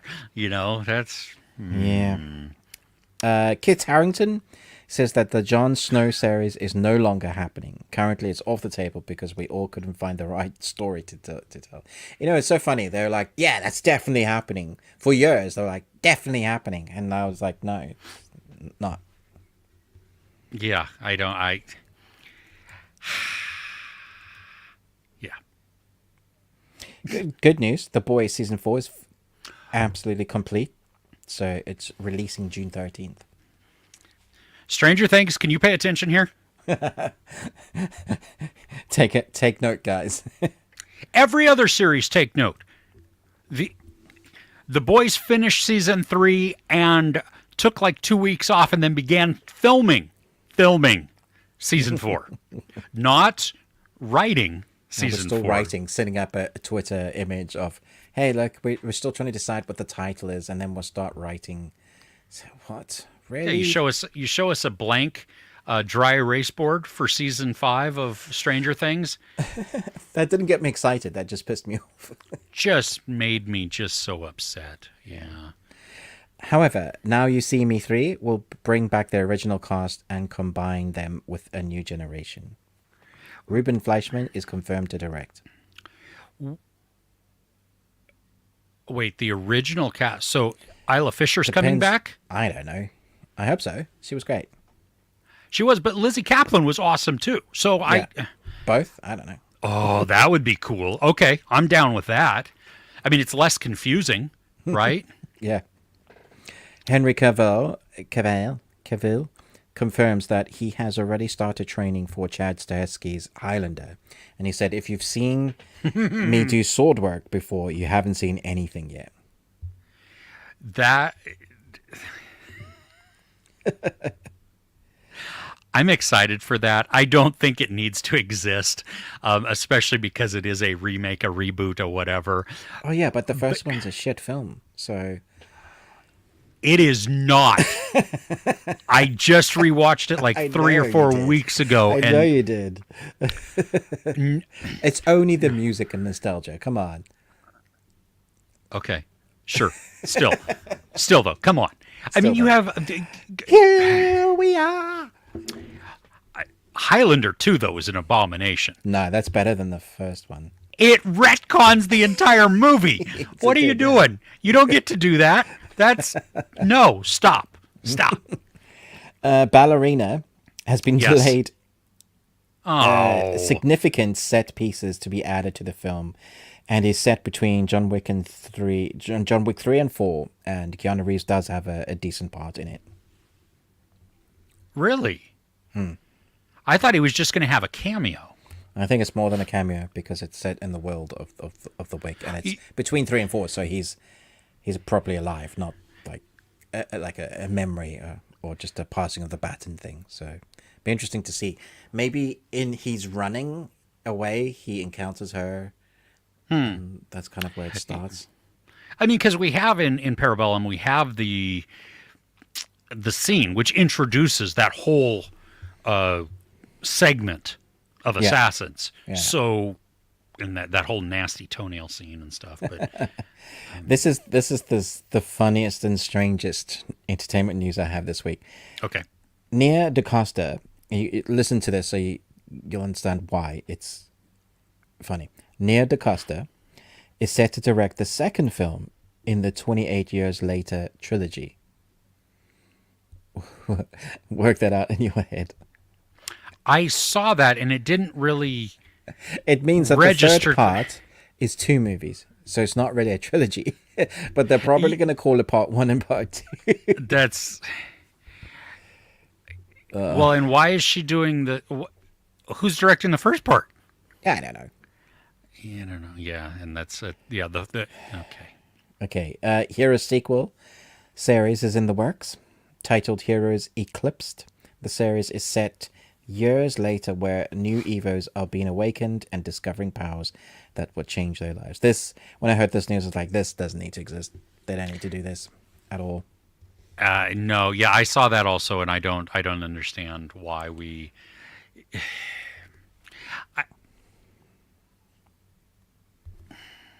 Friday Night at Freddy's 2 releases fall 2025, so that's going to keep everybody that loves the Friday Night, the FNAF franchise alive. And it was very well received by the fans, so... Yeah, it was. Yeah. It was better than I thought it was going to be. I got to say That's that. true. That's very true. And have you ever heard Michelle Yeoh sing? I don't think so. So, She's going to be singing in Wicked. Who is she in Wicked? No idea, but she looks incredible. I have a picture here. I don't know if you'll be able to see it. Maybe, which is more in focus. Anyway, you can look on X or Twitter, but yeah, she's there in her costume. She's apparently singing. And I was like, oh, really? Let me see who she plays. Madame Morrible. Okay, she's a teacher. Well, okay. Okay. Still with the news, because there was so much. A Transformers and G.I. Joe crossover movie is actually happening. I was like, do I want this? Yes, I do. This is going to be absolute nonsense, but they're finally just embracing it, because we're getting Transformers 1. I presume that after that will come the G.I. Joe that will link to maybe new G.I. Joe movies. If they just embrace the stupidness of what's happening in those world, you will knock it out of the park and people will go and watch them. Because wasn't it at the end, like the post-credit scene of yes. the animal one? Yes. Beast, yeah. There was a G.I. Joe reference. Yeah, exactly. All of us Gen Xers geeked out. Yeah. Right? Like, sign me up. I'm there. Yeah. Monarch Legacy of Monsters has officially been renewed for a second season, which I think is good news. Yeah. I think that's great news, yeah. And I think this next news you'll be really excited for. No. And I think you will. Do you know the director Blitz Bazuwell? Probably not. Probably doesn't reckon it. But Warner Brothers is developing a project on Yasuke, the first Black Samurai. Yeah. Ooh. Live action. Yeah. Oh. Are they getting was it Keith Stanfield? Keith, they better get Lakeith, because he was incredible to the voice, and he would be amazing in... I will watch that. I thought so. Yeah, I thought so. Yeah. The Crow remake has been delayed into August. So it was coming out now, and that's been delayed. It's like, okay, whatever. Scary Movie reboot is in the works. That could work, because it's been a long time, and so they could parody all the great movies that they've had now. But does that tongue-in-cheek type of movie still work? Because that was in the days of the original Screams, Resident Evil, all of those. That was when that was the zeitgeist at the time. I'm not sure we have anything like that, or if the people want anything like that now. I'm not sure if we yeah. I mean, there was, you had those movies, Airplane, Naked Gun, the scary movies, all of the parody types of movies, which were great because they took all of those films that were present, from the past, 5 to 10 years of a certain genre, and then just destroyed them. Does it work now, though? I don't know. I don't know. I have one more piece of news. Do you have anything else? I don't have anything else. Okay. Have you ever been to Denver? Yes. Yes. All right. In Denver, there is now a fully automated McDonald's with no employees.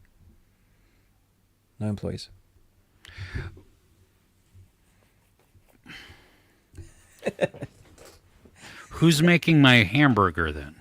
It'll be with like no onions. Flip, flap, flip.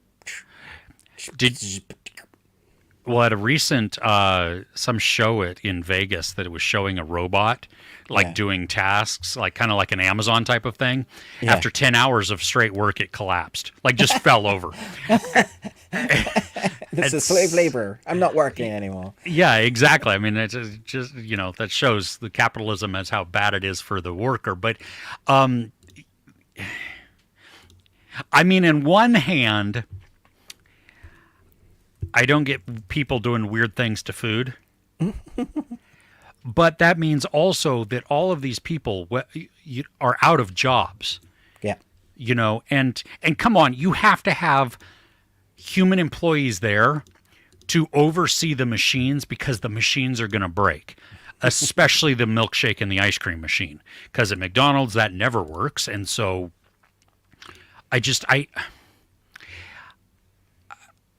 I think this is a train wreck and a really bad idea, and I hope it fails miserably so that it discourages other, quick service restaurants and other things like that from doing that, from eliminating people from the workforce.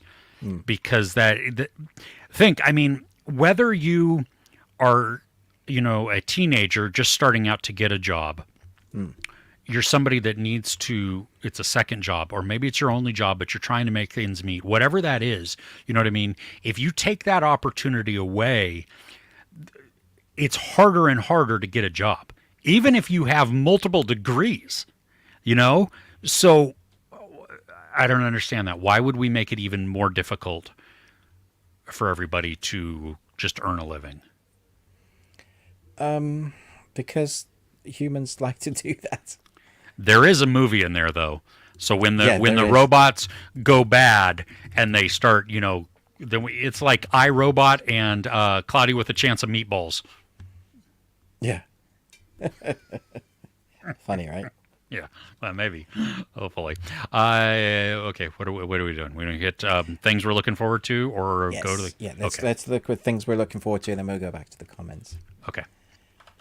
19th of April, the Spiderwick Chronicles TV series comes out, and That's I'll be dropping a review tomorrow. It's on the weirdest. the Roku channel. Is that what it's on? Yeah, I think so. Yeah. Okay. I'll not tomorrow. I'll drop a review on Monday. Yeah. How you leaning on that? I don't know. I'm gonna watch them all tomorrow. Oh, you haven't watched it yet? Okay, I'm sorry. Yeah, gotcha. Coming on Wednesday the 17th, I believe, on Hulu, Under the Bridge. Yeah. It's got Riley Keough and Lily Gladstone. I've started it, and I am sucked in. Okay. Yeah, so hopefully it's a limited series too, based on true events. Right. Okay. Finally, there's new Netflix anime coming this week. We had a little bit of a dry spat of we had loads and then had nothing for a while.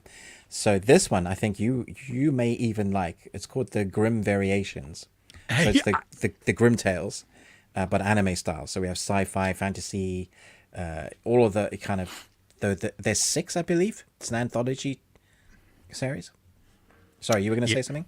Oh, no. I was agreeing with you. This is on my list. I want to see this. All right. Okay. And Friday, we have finally part 2 of Rebel Moon, the Scavenger, coming out. And Scargiver. The Scargiver. And I've been told there are no screeners to give out. I presume you have one and have seen it, Chris? I don't have one. I haven't even asked for it. I thought it was coming later, which I'll have to ask for them to tell me no also. No, you'll probably get it because that's how it works. Yeah. Lie. We got 2 movies coming to cinema this week. Okay. The Ministry of Ungentlemanly Warfare, which I'm not sure that's coming here, but okay. It's actiony. Have you I seen don't it? know if no, I see it on Tuesday night. Okay, cool. I don't know. I don't have high hopes for it. There's a lot of great actors in it, but I don't, And then the one I'm really, really, really looking forward to is Abigail. That's the vampire movie. Yeah. And I got to tell you, some people saw it at the Overlook Festival. Right. Which was, we're talking about how much blood and gore there is. I am Well, it so comes out down. on Friday here. So here too. I'm very much looking forward to that. I am also. I think it's going to be just It's silly. an 18 as well. Oh my gosh. Is it a hard R for you? Yeah, proper R. Nice. So, I mean, when that first trailer, they just the premise of them, these people being sent to kidnap somebody and then being locked in a house, and you just see her, she's like, I like to play with my food, and you're like, okay. Let's go. And it's by Radio, no, is it Radio Silence? Yeah, the ones that did Ready or Not and yes, Scream, I remember that. Scream 6. That's one of the reasons why I wanted to watch this. Because Yes. they are doing the right things when it comes to these fun horrors. Yeah. Absolutely. Radio Gaga. Radio Coco. I love that song. All she needs is... This is going to be weird, but this is the only thing. That's all I have on my list of what's coming out this week. What? Yeah, I'm looking through mine and I don't see much else. There is a thing called Bros, which I probably won't be watching, but that comes out on Thursday on Netflix. Comedy, drama, duo, not English. Oh, is that when it comes out? Yeah, okay. Yeah, there's a couple of reality shows.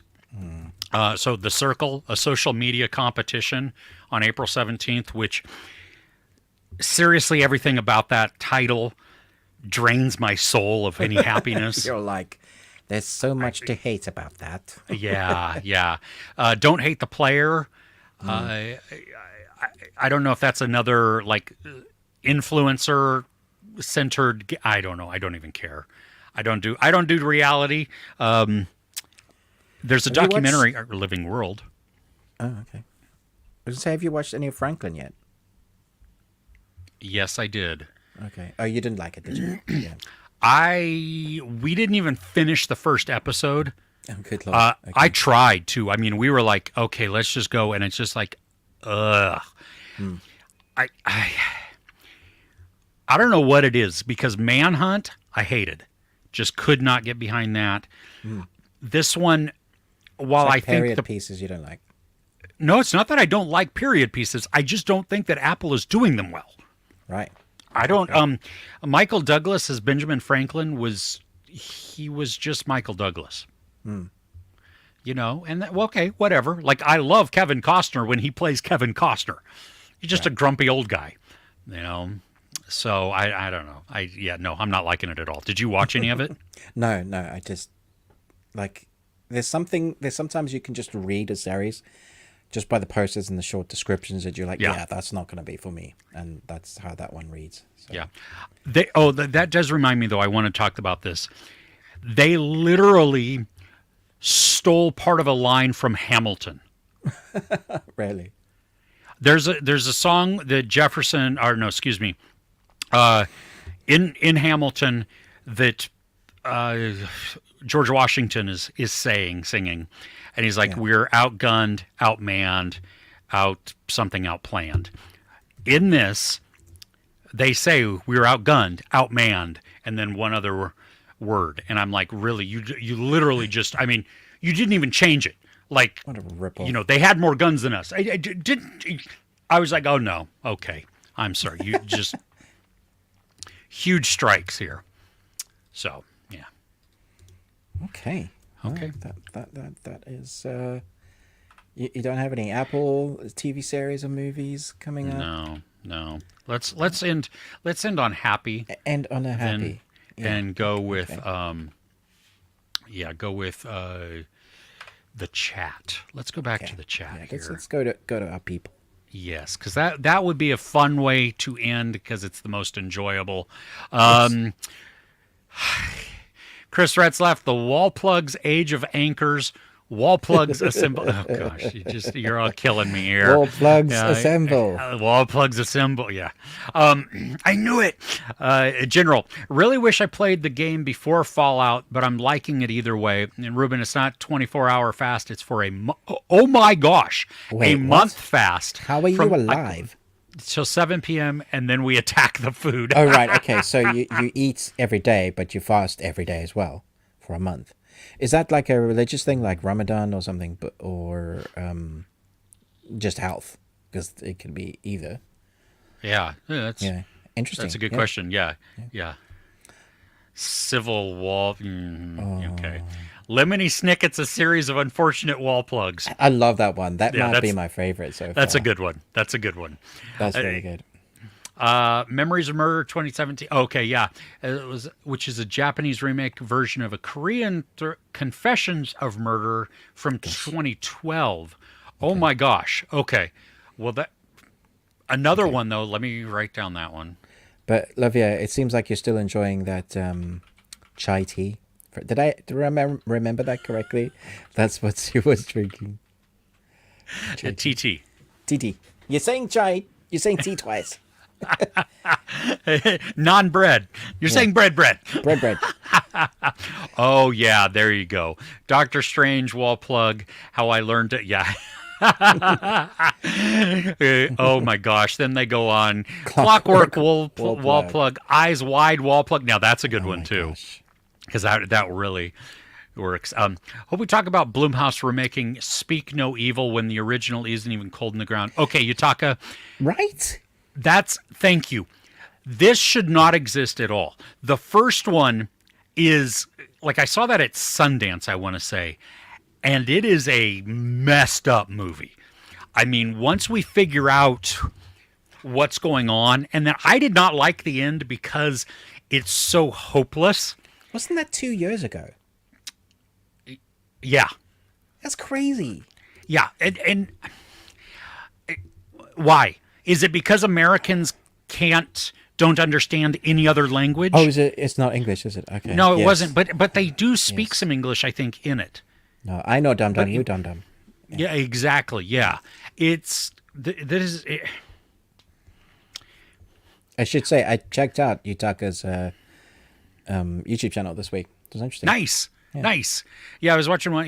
I did a review of something I had just seen also. I don't remember what it was. It was like last week or 2 weeks ago.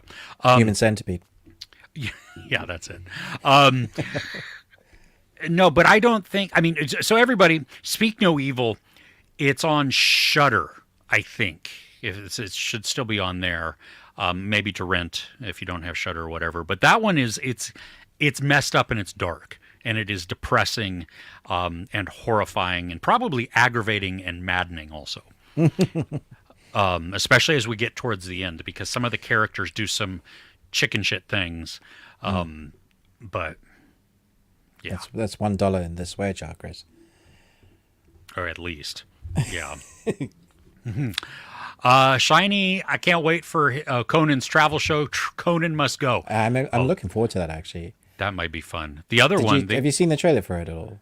I haven't, no. Because basically it's him. He said, you're going to be stupider for having watched this. He said, this is a travel show, but you'll learn nothing about the locations that he goes to. And I was like, this is great. Yeah, I'm up for that. See, I would watch that in tandem with... the Reluctant Levy's, Traveler with Eugene Levy. Yeah. Eugene Levy's show. Yeah, that's great. Because he's so pissed off about like having to go anywhere. And yet he's so nice, too. That's the other thing. Oh, yeah. Naoki, yeah. Original Speak No Evil 2 years ago. Crazy. Yeah. Ready or Not 2 is also returning. What?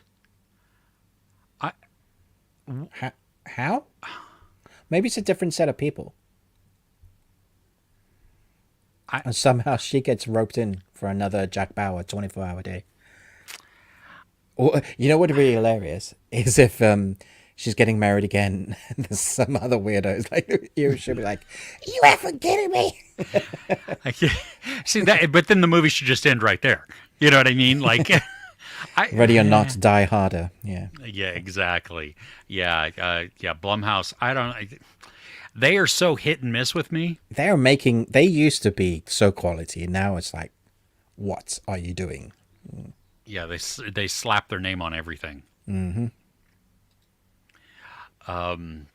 Regarding Blair Witch, can talk about the zeitgeist. Oh yeah, the way that affected society before it got to the movie, and then once we get the movie, and how society reacted to it, and the conversation around that. I mean, that's a really interesting conversation because in the UK, we talk about War of the Worlds. That was a radio play first, and when they first aired that on radio, people listening thought they were actually being attacked by aliens. There's what media does to what people watching The Exorcist for the first time were passing out, were throwing up, were like the church was like all out against it. Like that was massive. Like the film really does affect society. It has a big impact on it. Sometimes good, sometimes bad. Yeah, but it's interesting. Oh, but also yeah. Blair Warplug. Yeah. Blair Warplug. Yes, yes. The Henry Cavill involved in in Warhammer. Yeah, more than involved. He's one of the producers. He's all because he's like that is his geek Because he's title. Yeah. which you gotta love. He builds PCs and he paints the 40K. Warhammer, yeah. Warhammer, yeah. Which is so funny because it's not what you would expect when you see him. Also, that's that's a Prime Video series. So, Oh, on the back of what Fallout has become, very excited to see what they do with that. Yeah. nice. Niket, thoughts on the movie Baby Driver? One of the best, if not the best, edited films ever. If you watch the way that Edgar Wright uses soundtrack for his editing beats in there, and it's not just in the trailer. I mean, it's throughout the movie. It is, you're right, Ruben, perfectly timed. Just And I so also well have edited. fights with people that just don't get it, but this is a musical.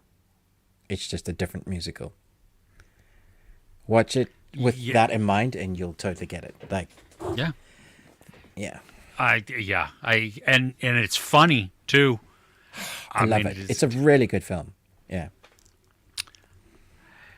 Let's see. I always wished they would have done a crossover with the Allspark in Transformers to be the power source for Mask. I never watched Mask. What is Mask? It's another animated series. If you type it in, animated series, riveting content, I know. 1985. Oh. Matt Yeah, animated Tracker. television series produced by special. DIC, based on the action figures, was animated by Japan Ashi Productions. It's on Hulu, seasons 1 through 11. There's 11 seasons. Yeah, What the hell? that is crazy. Wait, how is that? No, that can't be right because it only. Oh, wait. It was on for 1 year and it has 75 episodes. What? Something's not tracking. Yeah, here. no. Oh, right. Now I'm looking at The Mask, as in The Mask animated series with Jim Carrey. Oh yeah, no, yeah. This That is not the same thing. what is this right? I guess so. Good Lord, that's a lot. Okay, well, I don't know, Chris. This was not one that I had even heard of. No. I mean, I'd heard of Crazy. it, but I've never seen it. Yeah. Great. Livia, Abigail, Late Night with the Devil releasing here on the same day. Confused which one to go to first. Yeah, I don't know. See them both. I mean, on definitely the same see them day. both. Jeez. Yeah. What a day of film. I'm going to say they're both really great. I haven't seen Abigail, but Late Night with the Devil was excellent. So. It really was. Yeah. Badger would love a Jace and the Wheeled Warriors Netflix remake. Anyone else remember that? Jace and the Wheeled Warriors? I don't know. That sounds mildly familiar. How old is our, are they like 115? No, they're our age. What are you talking about? These are our people here. We're talking. This is another 1985, 1986 series. Yeah, it is. With Oh my gosh. 65 episodes. What Bloody the? hell. How have I not seen these things? The Saw Boss. I like the animation style. Yeah, it looks Yeah. absolutely just fits in with Bionic 6 and, X-Men. I've never. I want to say I've heard of it, but I don't know now. I don't know. Chris is excited about Abigail, as is Lovia. General, I hope Abigail is going to be good. Really like vampire eras and lore, but we don't get enough vampire and lichen stuff anymore. Yeah, I don't. What's the last werewolf stuff that we've gotten? Is it Underworld? No. No, there was a movie that I just saw recently. Werewolf Within? That might be one of them I've seen. Oh, I love that one. That one's a great one. But no, that's not what it was. This was more of a drama, and it was okay, but it was rushed also. Right. I don't remember what it was called. Yeah. Okay. Yep. Chris is telling you, Ruben, get ready for Shogun. We're almost there. I can't wait. It's Ramadan. Okay. It is Ramadan. Okay, yeah. I thought this was the right time. Did you salute him every time you say the name? Every time. It's because of How I Met Your Mother. They had this running joke where it was like Major Tom, and like that's I've just somehow been incorporated into my life. So anytime I see like an army reference of a general of some kind, that is nice. Okay. The human wall plug. No, that's and you know how well that actually fits too. That's Bedeviled 2010. One of your favorites, Bedeviled. Why? This is so strong. Oh my gosh. Oh, another. Is this Korean also? It's a horror. Good gravy. We're getting a ton of these. Outstanding. That is a scary poster. I love it. Okay. All right. Thank you. I don't recognize any of these actors either. That's even better, DVD. I think. It's got a pretty high rating. All right. Yeah, I'm down. Nice. Evil is about to go viral is the tagline. Cool. A must-see for anyone brave enough is a quote. Nice. How can the same thing happen to the same bride twice? Come to the wedding. Have a few laughs. Nice. Well done. Thank you. Deal or no deal wall plug. Okay, yeah, just you all. Oh yeah, they're perfect. Well done. Yeah. Oh, love you. Okay, your battery's at 5%. Go charge. Thank you so much for joining us. No, don't leave us. Hey, the battery's going to die. Come on. They need the phone. It's good. It's all good. Yeah. Eddie's. I think so. It'll be at ease Love it. Yeah. That's so good. Okay. I'm at ease now. Yeah. Oh, outstanding. Well, everybody, hey, we thank you so much. Another long one today, but again, chatting with you in the comments has been spectacular. We really appreciate everybody joining us, coming in to comment. Don't forget to like, share, subscribe. Ruben with the Ruby Tuesday. Me, Chris, Movies and Munchies. We have our Patreon. Patreon.com/thebearded Thank you to all our wonderful patrons that are there in that community.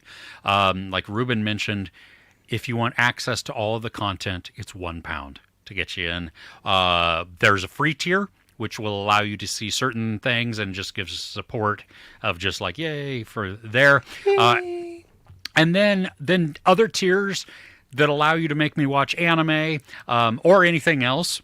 Doesn't really matter. You get to, series, movies, discussions, topics, anything like that. So, we'd love to have you on there. Just check it out, even because some are outside of the paywall.